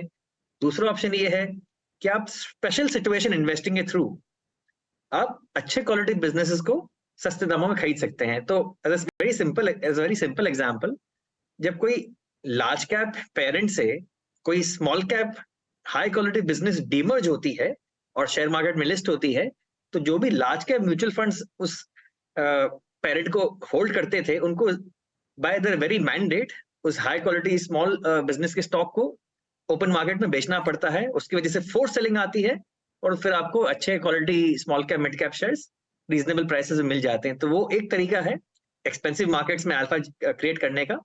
और दूसरा तरीका ये है कि आप गुड क्वालिटी सिक्लिकल बिजनेसेस में जिनकी इंडस्ट्री में 2-3 साल के बाद फाइनली अपटर्न आ रहा है, उनमें आप रीजनेबल प्राइसेस में इन्वेस्ट करके आप अच्छा पैसा कमा सकते हैं। Auto ancillaries for example in the current market. अच्छा गौतम जी, अभी जिस शब्द का आपने इस्तेमाल किया था क्वालिटी कॉम्प्रोमाइज करके माइक्रो में जाइए आप, उसमें तो हम बात नहीं करेंगे, उसको छोड़ते हैं। लेकिन एक चर्चा और हो रही है यहाँ पे, क्योंकि CY23 मिड कैप्स के नाम रहा, स्पेशली अप्रैल ऑनवर्ड्स जो स्विंग था वो बहुत शार्प था, ऑलमोस्ट एक वर्टिकल स्विंग था। एक इंसिडेंट हुआ था बस सितंबर में, उसको छोड़ तो बाकी रैली काफ़ी स्मूथ रही। एक चर्चा और हो रही है बीते एक महीने से कि it's time to focus on large caps. Reliance नहीं चला अब तक, ICICI बैंक नहीं चला, HDFC बैंक नहीं चला और कोटक महिंद्रा बैंक नहीं चला। बहुत सारे लार्ज कैप्स ने पार्टिसिपेट नहीं किया है। ह्यूज डिफरेंशियल है जहाँ पे मिड कैप खड़े हैं और इनके प्राइस में। आप इस थ्योरी में बिलीव करते हैं इस वक्त? वीरेंद्र जी, अभी अगर आप निफ्टी का पी रेशियो देखें on A 1 year forward basis, वो लॉन्ग टर्म एवरेज से सस्ते भाव में ट्रेड कर रहा है। तो उससे बहुत ही ऑब्वियस है कि large caps offer a greater margin of safety than mid cap and small cap stocks today. तो आज के दिन सेंस तो बनता है, लेकिन सारे के सारे लार्ज कैप्स को एक ब्रॉड ब्रश से पेंटिंग कर सकते हैं। आपको बहुत सिलेक्टिव होना पड़ेगा। फॉर एग्जाम्पल, जो large cap high quality private sector banks हैं, वहां पे आप सिलेक्टिवली बाइंग शुरू कर सकते हैं, क्योंकि कुछ शेयर्स हैं, not a stock recommendation. For example HDFC bank पिछले 20 साल के lowest price to book valuation में चल रही है। सो ये ऐसी बैंक है जिसमें एक proven long term track record है, मैनेजमेंट बहुत अच्छी है, इन्होंने कई साइकिल्स देखे हैं, तो आपको अच्छे सस्ते भाव में मिल रहा है because of the merger overhang. तो I think and ICICI bank को भी इतने शानदार नतीजों के बाद, क्योंकि FIs का बाइंग सपोर्ट नहीं है, इसलिए शेयर अभी आपको रीजनेबल प्राइस पे मिल रहा है। तो ये स्टॉक रिकमेंडेशंस नहीं है और हम ICICI बैंक को अपने PMS में होल्ड करते हैं, लेकिन आपको बहुत सिलेक्टिव होना पड़ेगा। और जहाँ पे एसेट क्वालिटी मजबूत है, मैनेजमेंट इज प्रूवन, वहां पे आप सिलेक्टिव बाइंग कर सकते हैं लार्ज कैप्स में भी।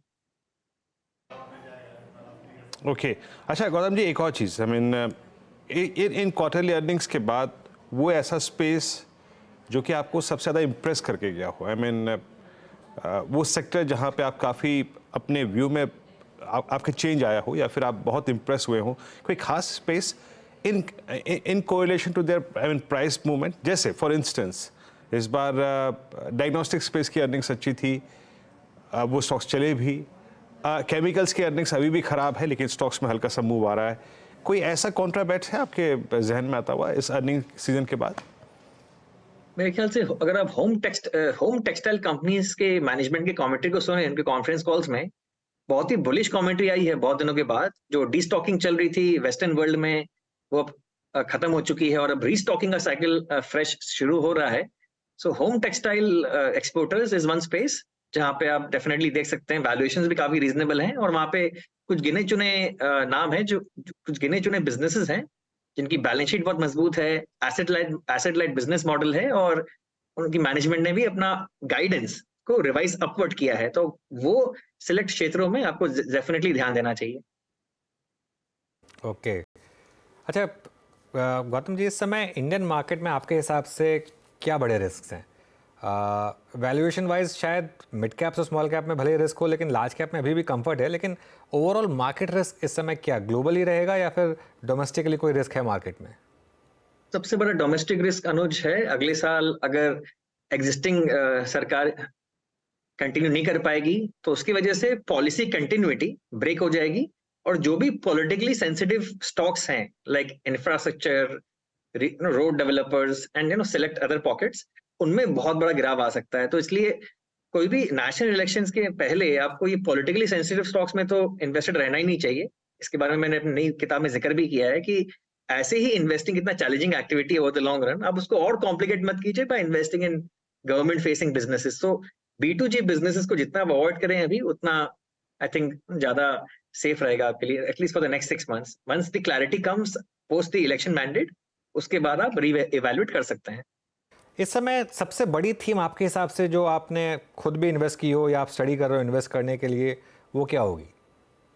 पावर ट्रांसफार्मर्स, क्योंकि ये एक ऐसा क्षेत्र है, आई थिंक इस डेकेड, इस दशक में electrification is going to be a big theme across the world and especially in India as well। and ये पावर ट्रांसफार्मर्स के कुछ प्योर प्ले कंपनीज लिस्टेड भी हैं भारत में, और उनके थोड़े इलिक्विड हैं वो स्टॉक्स, लेकिन उनकी मार्केट कैप अभी भी डिसेंट साइज के हैं। उनमें आप ग्रेजुअली अपने पोजीशंस बनाना शुरू कर सकते हैं। हम भी 1-2 ऐसे कंपनीज को भी इवैल्यूएट कर रहे हैं। आई थिंक अगले 4-5 साल के लिए एटलीस्ट अर्निंग विजिबिलिटी बहुत हाई है, क्योंकि जब मैनेजमेंट्स खुद अपने कॉन्फ्रेंस कॉल्स में बता रही है कि अगले 5 साल तक उनको 25-30% ग्रोथ की एक्सपेक्टेशन है, आपको इसी से अंदाजा लग जाएगा कि कितना बढ़िया लॉन्ग टर्म प्रोस्पेक्ट्स है इस सेक्टर का। तो power transformers is one space जिसमें लॉन्गर टर्म विजिबिलिटी है, और home textiles is more of a tactical play with a shorter term perspective of 1 to 2 years। Okay अच्छा, मैं इस पे कोई वैल्यूएशन से बातचीत नहीं करूंगा, बस मैं प्राइस पैटर्न की बात करूंगा गौतम जी। जैसे कि आपने कहा कि कुछ सेक्टर्स जो कि आप जनरल इलेक्शन से पहले जिनको कुछ अवॉइड करना चाहेंगे, और कुछ सेक्टर्स ऐसे होते हैं जिनमें कोई भी सरकार आए उनकी प्राथमिकता रहेगी ही रहेगी। वो होता है pharma, I mean health care. आपका इस स्पेस पे व्यू क्या है? क्योंकि मैं प्राइस वाइज देख रहा हूँ कि पिछले 3-4 जनरल इलेक्शंस में, लाइक फॉर इंस्टेंस 2009, 2014 और इवन इन 2019, फार्मा ने 3 महीने पहले और 4 महीने बाद तक बहुत स्ट्रॉन्ग मूव दिया। फार्मा और हेल्थ केयर पे आपका व्यू क्या है इस वक्त? अप्रैल से लेके अब तक सबसे स्ट्रॉन्ग मूव देने वाले इंडस्ट्रीज में ये भी शामिल रहा। इन प्राइसेस पे आपका आउटलुक? फार्मा भी बहुत ही डाइवर्स सेक्टर है, इसमें अलग अलग बिजनेस मॉडल्स हैं। इनके अंदर हम डोमेस्टिक फेसिंग फार्मा कंपनीज पे काफी बुलिश हैं, जो प्राइमरीली इंडियन मार्केट को केटर करती हैं, क्योंकि वहां पे US FDA का रिस्क नहीं होता। Some examples will be JB chemicals, Mankind pharma and RPG life sciences. ये हमारे PMS में नहीं है, लेकिन ये बस स्टॉक एग्जांपल्स है for education purposes only. And ये डोमेस्टिक फेसिंग फार्मा में रेगुलेटरी रिस्क कम होता है, तो वहां पे हमारा काफी अच्छा पॉजिटिव व्यू है। हॉस्पिटल्स के अंदर भी वो स्पेसिफिक हॉस्पिटल जहाँ पे रेगुलेटरी रिस्क ज्यादा कम हो, उसमें हम काफी पॉजिटिव हैं। एंड जनरली एक्सपोर्ट मार्केट्स में ज्यादा फोकस जिन फार्मा कंपनीज का, like US generics for example, उसमें हम ज्यादा पॉजिटिव नहीं है। लेकिन CDMO, contract development and manufacturing organisations, इस स्पेस में बहुत लंबा रनवे फॉर ग्रोथ है, और यहाँ पे जब भी गिरावट आए because of a bad quarterly result, यहाँ पे डेफिनेटली पोजीशंस बनाने का आप सोच सकते हैं। गौतम जी, बहुत बहुत शुक्रिया आज हमारे साथ जुड़ने के लिए और बात करने के लिए हमारे साथ। Thank you so much. Thank you so much. चलिए, तो ये हो गई बात इस समय की मार्केट को लेकर। काफ़ी इंटरेस्टिंग नज़रिया था गौतम जी का, और कौन से सेक्टर्स लेने हैं, कौन से अवॉइड करने हैं। ट्रांसफॉर्मर्स सेक्टर, प्रॉब्लम ये है कि ट्रांसफॉर्मर्स सेक्टर में स्टॉक्स बहुत कम हैं, और उनमें अभी सारे स्टॉक आपको महंगे दिखेंगे क्योंकि उनमें अभी किसी में अर्निंग्स नहीं है। तो इसके लिए मैं नाम इसलिए नहीं ले रहा हूँ क्योंकि बेकार में लोगों को लगेगा कि मैं रेकमेंड कर रहा हूँ स्टॉक, जो मैं नहीं करना चाहता। लेकिन खैर, निफ्टी 20,100 हिट करने की तैयारी कर रहा है।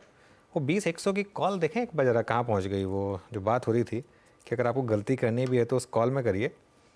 आई थिंक 45 रुपीज़ पे थी वो उस समय, अब 62 रुपये पर आ गई है वो 20,100 की कॉल। जी हाँ, ये देखिए आपकी स्क्रीन पर।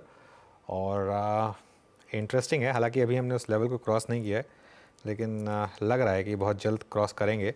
और बैंक निफ्टी पर 44,528 इस समय शानदार मोमेंटम इस समय आपको विजिबल है। 3-4 स्टॉक्स और डिस्कस करते हैं, उसके बाद कल की तैयारी करेंगे। कुछ और स्टॉक्स जहां पर आज सुबह इप्का पिक था किसी का, मुझे याद नहीं एग्जैक्टली किसका, लेकिन यहाँ पर अच्छा मोमेंटम आया है। और अब मार्केट को लीड कर रहा है इस समय HDFC बैंक। HDFC बैंक लेकर आइए इस समय। HDFC बैंक अब डे हाई पर ये स्टॉक, और शानदार मोमेंटम इस समय। ये देखिए, ये स्टॉक इस समय डे हाई पर। चलिए अब कल की बात करते हैं। तो पहले तो डीलिंग रूम का एक एनालिसिस करते हैं। यतिन से जानते हैं कौन से 2 स्टॉक्स पर फोकस है। यतिन, गुड आफ्टरनून, बताइए। Good afternoon. 2 स्टॉक्स जो आज फोकस में हैं उनमें सबसे पहले है मदरसन सुमी। यहाँ एफआईआईज की बहुत ज़ोरदार खरीदारी चल रही है पिछले 2 दिनों से, और आज भी अगर आप देखें तो आखिर के 2 घंटे में आपको एक अच्छी बाइंग वॉल्यूम्स के साथ देखने को मिली है। डीलर्स को लगता है कि यहाँ एक BTST का ट्रेड आप ले सकते हैं 95 से लेके 98 तक के टारगेट्स के लिए। तो यहाँ एफआई की खरीदारी के पीछे डीलर्स खरीदारी की सलाह दे रहे हैं अपने क्लाइंट्स को। इसके अलावा कोलगेट, ये स्टॉक काफ़ी दिनों के बाद एक्शन में दिखाई पड़ रहा है। वॉल्यूम्स अच्छे हैं और दिसंबर सीरीज में आपको बिल्डअप भी अच्छा होता हुआ दिखाई पड़ रहा है तेजी की तरफ। डीलर्स को लगता है कि पोजिशनली यहाँ 60 से 70 रुपये और भी बन सकते हैं करंट लेवल से। इसके लिए यहाँ भी वो दिसंबर सीरीज के लिए खरीदारी करवा रहे हैं अपने क्लाइंट्स को। तो कोलगेट और मदरसन सुमी, ये 2 स्टॉक्स डीलर्स के रेडार पे। ओके, बिल्कुल। तो ये 2 स्टॉक्स रेडार पर, और कोलगेट और संवर्धन मदरसन, इन पर रखना है आपको फोकस। चलिए अब एक काम करते हैं, BTST या STBT कॉल्स लेना शुरू करते हैं। और शिल्पा जी, आपसे शुरुआत करूंगा, बताइए क्या रहेगी आपकी कॉल, BTST या STBT? जी अनुज जी, मेरा ध्यान थोड़ा OFSS पे जा रहा है। OFSS अभी जस्ट 4,000 के ऊपर सस्टेन कर रहा है, तो यहाँ पे मुझे लगता है 1 या 2 दिन में आपको टूवर्ड्स 4200 एक बहुत स्ट्रॉन्ग अपमूव आएगा। तो OFSS पे आप ध्यान दे सकते हैं।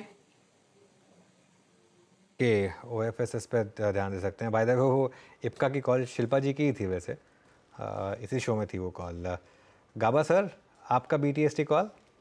बिल्कुल, स्टॉक का नाम है कोरोमंडल इंटरनेशनल। इसका बेसिक चार्ट स्ट्रक्चर बढ़िया है और लगता है कि शॉर्ट टर्म टाइम फ्रेम पे एक ब्रेकआउट मिला है। ट्रेड कर रहा है 1140, स्टॉप होगा 1135, सिर्फ 5 रुपया। Target on the upside 1150 to 1160, ये एक जोन है, वहां तक जाना चाहिए। कोरोमंडल इंटरनेशनल। जी हाँ, कोरोमंडल इंटरनेशनल आपकी कॉल है प्रकाश सर 1141 पे। इप्का जी शिल्पा जी इसी कार्यक्रम में ली थी। और शिल्पा जी, एक और चीज़ जो कि अनुज ने भी कही थी सुबह और मैं भी कह रहा हूँ, और कल भी हमने इस बात को एडमायर किया था, आपकी जो कॉल थी ग्रासिम की, जैसे कि हम कल 12 बजे डिस्कस कर ही रहे थे कि वो बहुत एक नॉर्मल सर्कमस्टेंसेस में आपने, और जब स्टॉक चल नहीं रहा था तब वो कॉल ली थी। बहुत शानदार कॉल थी वो 2000 की कॉल जो आपने ग्रासिम की कल पकड़ी थी। अमित जी, आपका ट्रेड?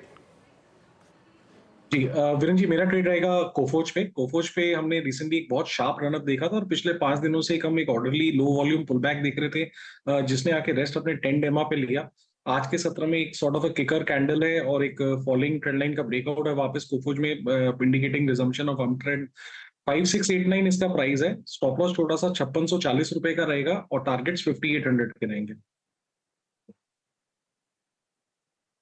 के 5800 के लक्ष्य कोफोज में, मिड कैप IT में। और मानस, आपका ट्रेड? देखिए, विप्रो पे खरीदारी करनी है। आज देखिए मॉर्निंग में हमने IT में कुछ ब्रेकआउट्स देखे, लेकिन उसके बाद फॉलो बाइंग देखने को नहीं मिली। मेरा समझना है कि फॉलो बाइंग कल देखने को मिल सकती है। विप्रो में ने प्राइस ब्रेकआउट दिया है, 200 मूविंग एवरेज के ऊपर निकला है। इसलिए इसके फ्यूचर में खरीदारी करिए। 407 रुपए के भाव चल रहे हैं। करंट लेवल्स पे खरीदारी करिए। 403 का स्टॉप लॉस लगाइए और 415 तक के टारगेट्स पॉसिबल है विप्रो के फ्यूचर में। ऑप्शन में भी आप ट्रेड ले सकते हैं। 410 वाला दिसंबर का कॉल ऑप्शन 9 रुपए पे ट्रेड हो रहा है। वहां पर 7 रुपए के स्टॉप लॉस से 13 रुपए के टारगेट के लिए खरीदारी की जा सकती है। ओके, 20,098 निफ्टी पर, और वो प्लेट वापस लेकर आइए। ऑल टाइम हाई से दूरी कितनी बाकी? 20,099। फीलिंग आ रही है मुझे वीरू कि कल ऑल टाइम हाई हिट होगा समहाउ। 20,100। देखिए आज 210 पॉइंट चले हैं, कल इसका आधा चलना है हमको और ऑल टाइम हाई आ जाएगा। अगर यहाँ पर बंद हो गए तो मैं कुछ ही देर में अपनी क्लोजिंग स्ट्रैटेजी भी लेकर आऊँगा, लेकिन उससे पहले 2-3 स्टॉक्स और देख लेते हैं। Banks Veeru, banks, ICICI bank, axis bank, और वो देखिए 420 क्रॉस करने का आप महत्व देखिए। 420 क्रॉस करते ही अब हम 620 हिट करने वाले हैं ऑलमोस्ट। तो करीब वो 200 पॉइंट की रैली आ गई। ये होता है जब आप एक पर्टिकुलर लेवल जो है जहाँ पर सब शॉर्ट्स एक स्टॉप लॉस लगा के बैठे होते हैं, वो अगर क्रॉस करे तो इसके लिए तो वो जैसे ही 44,420 क्रॉस हुआ उसके बाद देखिए ऑलमोस्ट 200 पॉइंट की रैली आ गई बैंक निफ्टी में वीरू।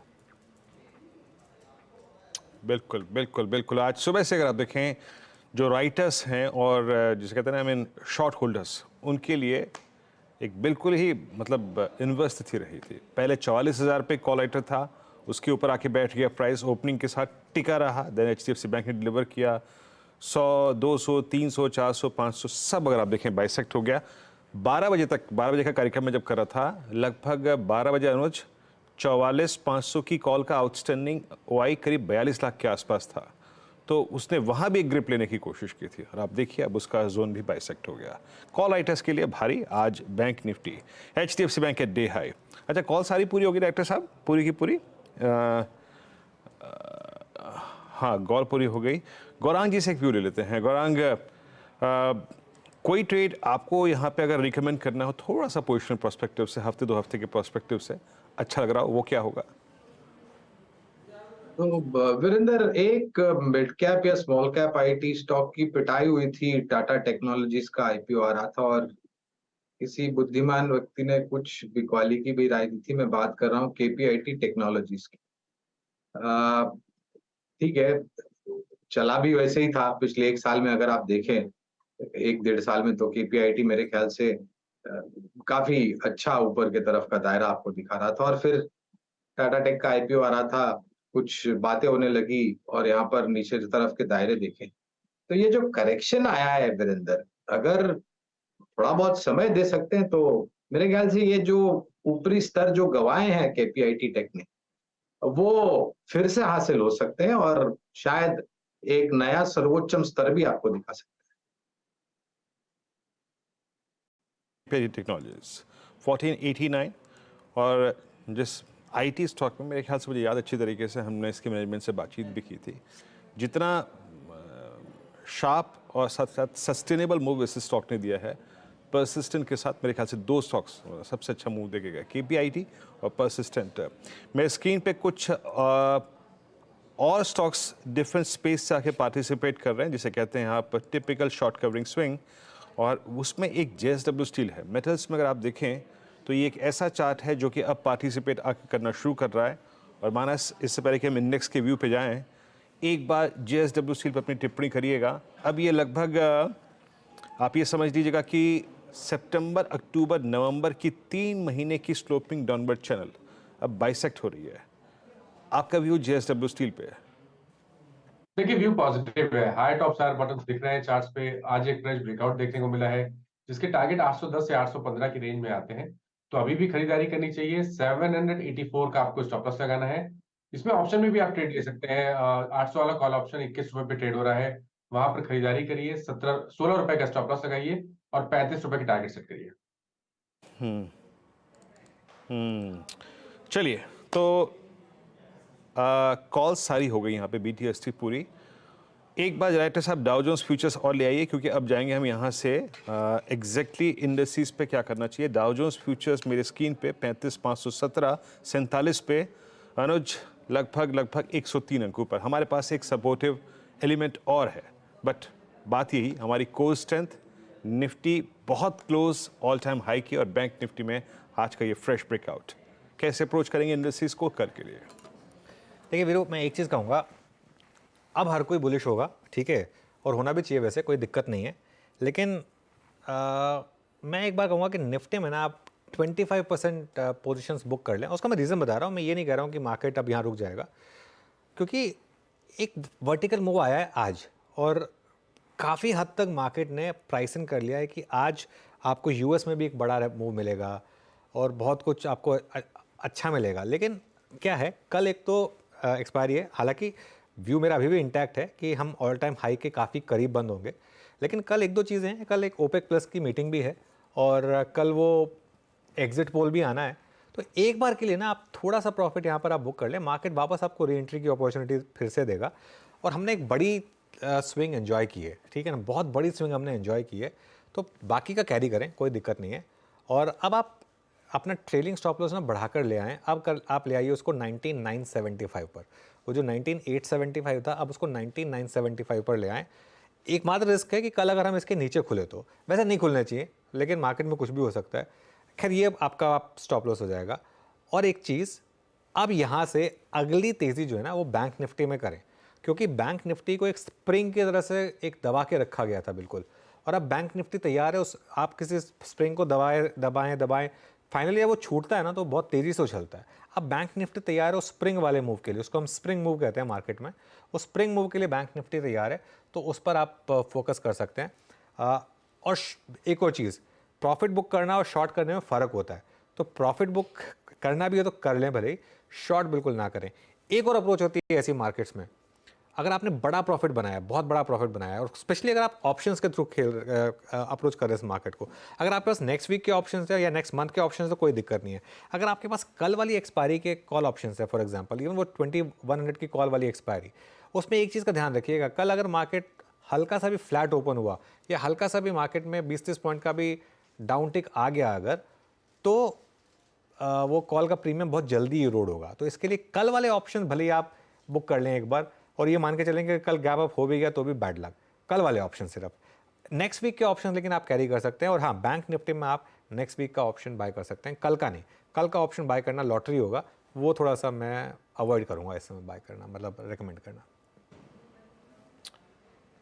ओके, इंडस्ट्रीज पर आपको अप्रोच मालूम चल गई यहाँ पर निफ्टी बैंक पे, एंड अप्रोच फॉर टुमारो, कल के लिए। कल गुरुवार यानी एक्सपायरी का डे, और हम क्लोज होते हुए डे हाई की ट्रेजेक्ट्री में। निफ्टी आईटी आपकी स्क्रीन पे अब 484 अंक ऊपर। हर खेमे ने आज पार्टिसिपेट किया, इंडिविजुअल स्टॉक्स की बात अलग है जो बैकफुट पे रहे।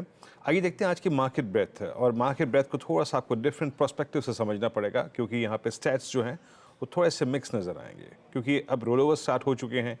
करंट मंथ की पोजीशन स्क्वायर ऑफ होती है और अगले महीने जाती है तो वो भी लॉन्ग अनवाइंडिंग में काउंट होता है। तो वो डिजिट्स आपकी स्क्रीन पे आएंगे, फिर भी मैं आपको एक्सप्लेन करने की कोशिश करूंगा। ये लॉन्ग, शॉर्ट, लॉन्ग अनवाइंडिंग और शॉर्ट कवरिंग, ये 4 डिजिट्स आपकी स्क्रीन पे आएगी।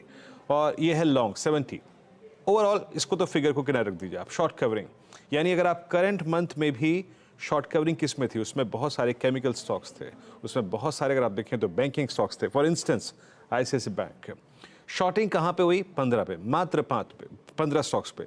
और लॉन्ग अनवाइंडिंग, अब लॉन्ग अनवाइंडिंग क्या है, ये डिजिट, इसको इस पर इसलिए फोकस मत करिए क्योंकि करंट मंथ में अगर कोई लॉन्ग ट्रेड पे प्रॉफिट बुक करके नेक्स्ट में भी जा रहा होगा तो वो लॉन्ग अनवाइंडिंग में आएगा। तो जो सबसे मोस्ट इंप्रेसिव फिगर्स हैं वो ये हैं, लगभग 70 और 70, लगभग 140 यानी अप्रॉक्सीमेटली 137। मुथूट फाइनेंस बहुत स्ट्रॉन्ग मूव, सारी की सारी अगर आप देखें गोल्ड फाइनेंस कंपनीज में आज मूव स्ट्रॉन्ग था। मुथूट फाइनेंस में लॉन्ग बिल्डअप हुआ। Axis bank at all time high. Jubilant food आज फर्स्ट टिक में ये प्रूव हो गया था, ये स्टॉक अपनी पूरी स्लाइड पीछे लेके आइए प्लीज़, पूरी वो जो सप्लाई ट्रेजेक्ट्री है उसके ऊपर खुलने की तैयारी कर रहा है। जुबिलेंट फूड्स ने आज काफ़ी स्ट्रॉन्ग ओपनिंग दी, और ये देखिए उसके बाद आज संवर्धन मदरसन, और इनफैक्ट जुबिलेंट और संवर्धन मदरसन और इनफैक्ट M&M, ये तीनों कॉल आज प्रकाश सर की थी, मुझे अच्छी तरीके से याद है। आगे अगली स्लाइड में आइए, जिन स्टॉक्स में आज शॉर्ट कवरिंग थी, मतलब करंट मंथ फ्यूचर्स में आज शॉर्ट कवरिंग थी, उसमें मन्नापुरम फाइनेंस था। BHL में, क्योंकि BHL इज इन बैन तो वहाँ पे शॉर्ट्स जो हैं वो कवर ही हो रहे हैं सिर्फ। बाकी Aarti industries strong move, strongest candle above I think 200 day exponential moving average. LIC housing finance पे मेरी नजर गई थी, इस पर मैं आई थिंक कल सुबह बातचीत करूंगा। Strong setup. Hero motor Corp लगभग 3.5% ऊपर, ये 52 हफ्तों के नए सर्वोच्च स्तरों पे आके ट्रेड करता हुआ। उसके बाद नेक्स्ट स्लाइड आएगी जो यहाँ पे शॉर्ट बिल्डअप की, Balkrishna industries, Abbott, page industries, Indian hotels, Siemens, यहाँ पे थोड़ी बहुत शॉर्टिंग थी। सिमेंस पे पोस्ट नंबर्स रिएक्शन था। और उसके बाद ये लास्ट स्लाइड आपकी स्क्रीन पे, जी एंटरटेनमेंट, अदानी एंटरप्राइजेस कल के एक स्ट्रॉन्ग स्विंग के बाद बैकफुट पे आया, यहाँ पे लॉन्ग अनवाइंडिंग हुई। AB फैशन, IEX और MCX ऐसे कुछ काउंटर्स थे जहाँ पे आज थोड़ी सी सॉफ्टनेस देखी गई। अनुज जी हाँ, बिल्कुल वीरू। खैर अब कुछ और स्टॉक्स देखते हैं, उसके बाद मार्केट क्लोजिंग की तरफ जाएंगे। फाइनेंशियल्स में अच्छे मूव्स आ रहे हैं। इनफैक्ट इस समय देखिए आप लास्ट के 1 घंटे के मूव्स देखिए, HDFC bank, Kotak bank, SBI, ICICI bank, ये सारे के सारे स्टॉक्स शानदार मोमेंटम। और इसमें अब आप जोड़ दीजिए 1-2 NBFCs भी। M&M फाइनेंशियल सर्विसेज 275 पर अब M&M फाइनेंशियल सर्विसेज, शानदार मोमेंटम यहाँ पर कुछ इंडिविजुअल स्टॉक्स में। कोई कैरी करना हो अगर बैंकिंग स्टॉक गाबा सर, तो कौन सा कैरी करेंगे? मैं करूंगा बेसिकली HDFC बैंक। ये मेरा बॉटम आउट हो चुका 1460 जो लो लेवल थे, वो एक लॉन्ग टर्म बॉटम, तो मेरे ख्याल से सेफ है। HDFC बैंक ट्रेड कर रहा है 1560, स्टॉप लगाए 1550 का 10 rupees, on the upside target 1580 के। तो HDFC बैंक बहुत ही बढ़िया लगता है from medium term to long term perspective also. ये स्टॉक बॉटम आउट हो चुका। HDFC बैंक, हालांकि ये बात काफ़ी समय से चल रही है। आई मीन जब ऑप्शन स्टैटिस के इम्प्रूव हुए थे, आई थिंक 22 नवंबर के आसपास, 18 नवंबर के आसपास, बट आई थिंक आज का सरप्राइज पैकेज रहा ICICI बैंक का रिवर्सल। ICICI बैंक एट 939, और मात्र एक ही दिन में सर्कमस्टेंसेस कैसे सुधर गए। आज का लो डॉट आईसीआईसीआई बैंक का था 200 डे एक्सपोनेंशियल मूविंग एवरेज, और आज का जो ये हाई है ये एग्जैक्टली है इसका last due average, that's 100 day exponential moving average. अब आप सोच लीजिए एक एवरेज और नीचे का जो एवरेज है इसके बीच में लगभग 3 एवरेजेस और आते हैं। तो कल अगर ये अपनी जर्नी स्टार्ट करे एक बार फिर से 940 के ऊपर, तो वो केस और वो जोन होगा जिसमें आप कह सकते हैं कि ICICI bank above all moving averages. और ऐसा अगर होता है तो ये एक काफ़ी लंबे समय के बाद होगा। ये होगा 20 सितंबर के बाद पहली बार, और एक्सिस बैंक बैंकिंग स्पेस में ही याद रखिएगा 1060 ऑल टाइम हाई ट्रेजेक्ट्री। तो second half really belongs to I think banks. और एक स्टॉक और जिसका जिक्र मैं यहाँ पे करना चाहूँगा जिसने आज मूव काफ़ी अच्छा खासा दिया, और क्योंकि ये हमारी पैनल की कॉल्स में शामिल था, एक बार देखिएगा ग्रेनुअल्स को। ग्रेनुअल्स ये प्रकाश सर ने कई बार टिप्पणी की थी, और ग्रेनुअल्स आज 11 अगस्त 2021 के बाद के सबसे हाईएस्ट क्लस्टर पे। और मैं इस बात का जिक्र इसलिए कर रहा हूँ क्योंकि बहुत सारे फार्मा स्टॉक्स ऑलरेडी चल चुके हैं 52 week high, all time high, but ये स्टॉक एक नया ताज़ा तरीन फ्रेश ब्रेकआउट दे रहा है। प्रकाश सर मैं सही हूँ? ग्रेनुअल्स पे आपने बात कई बार कही है, ये क्लोज 388.90 का कैसा नजर आ रहा है आपको? मुझे हायर टाइम फ्रेम बेसिस पर देखा जाए तो ग्रेन्यूल्स का चार्ट बहुत ही बढ़िया लगता है। जो मूव निकला है 360 से बाहर निकला है, वो करीब 400 मिनिमम वहां तक जाना चाहिए, लेकिन वहां पर रुकेगा नहीं ग्रेन्यूल्स। ग्रेन्यूल्स में और भी अच्छी तेजी आएगी beyond 400। Life is good beyond 400, और हो सकता है ये जोन जो है नेक्स्ट टेक्निकल टारगेट जो बनने चाहिए ग्रेन्यूल्स से वो 420 के होने चाहिए कम से कम। तो आई थिंक 420 के लिए तैयारी होनी चाहिए ग्रेन्यूल्स में, लेकिन उसे वक्त लगेगा, एक्सपेंशन कॉन्ट्रैक्शंस होते रहेंगे। जेम ग्रेनुअल्स अच्छे जोन में क्लोज हो रहा है, और एक स्पेस और जो कि आज काफ़ी स्ट्रॉन्ग रहा, that's power equipment, power distributors सब काफ़ी अच्छे खासे रहे। पावर इक्विपमेंट्स में BHL since it's in ban but super वो था 166.20 पे, ये इसके 52 हफ्तों का नया सर्वोच्च स्तर है।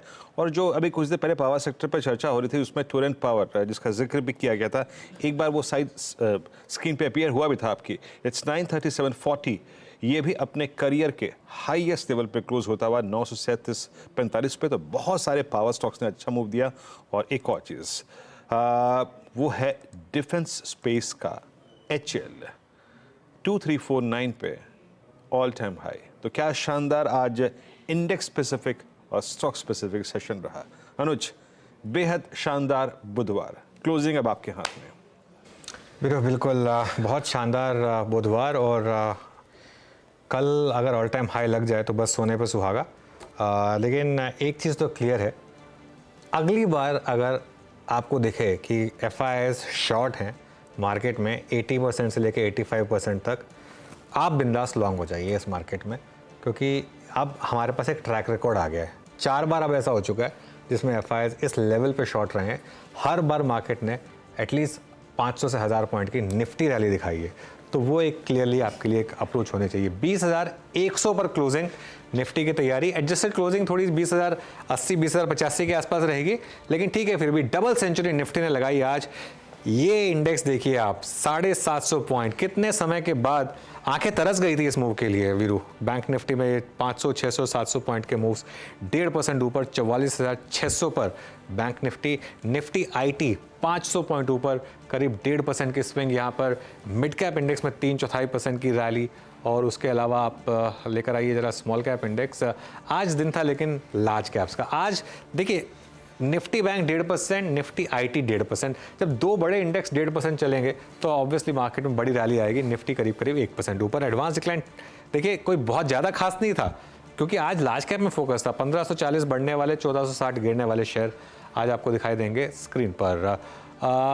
अब एक काम करते हैं, जरा आप लेकर आते हैं निफ्टी का हीट मैप, देखते हैं कहाँ पर आज तेज़ी थी और कहाँ पर थी आज मंदी। ज़्यादा मंदी वाले वैसे मामले कम ही थे, आज तेज़ी के मामले थे। सबसे ऊपर एक्सिस बैंक, बैंकिंग में सबसे स्ट्रॉन्ग स्टॉक यही रहा है, करीब 4% की रैली। हीरो मोटोकॉर्प इस सीरीज़ का स्टॉक ऑफ द सीरीज़ 3.5% ऊपर। महिंद्रा एंड महिंद्रा, विप्रो और ये स्टॉक, इसने आखिरी में मार्केट की हेल्प की। HDFC बैंक 2% ऊपर, ICICI बैंक 1.5% ऊपर, LTI Mindtree, Tata motors, TCS, Grasim, JSW steel, HCL tech, Larsen and Toubro, Kotak Mahindra bank, Cipla, Bharti ने आज 1000 का भी लेवल क्रॉस किया था इंट्राडे में।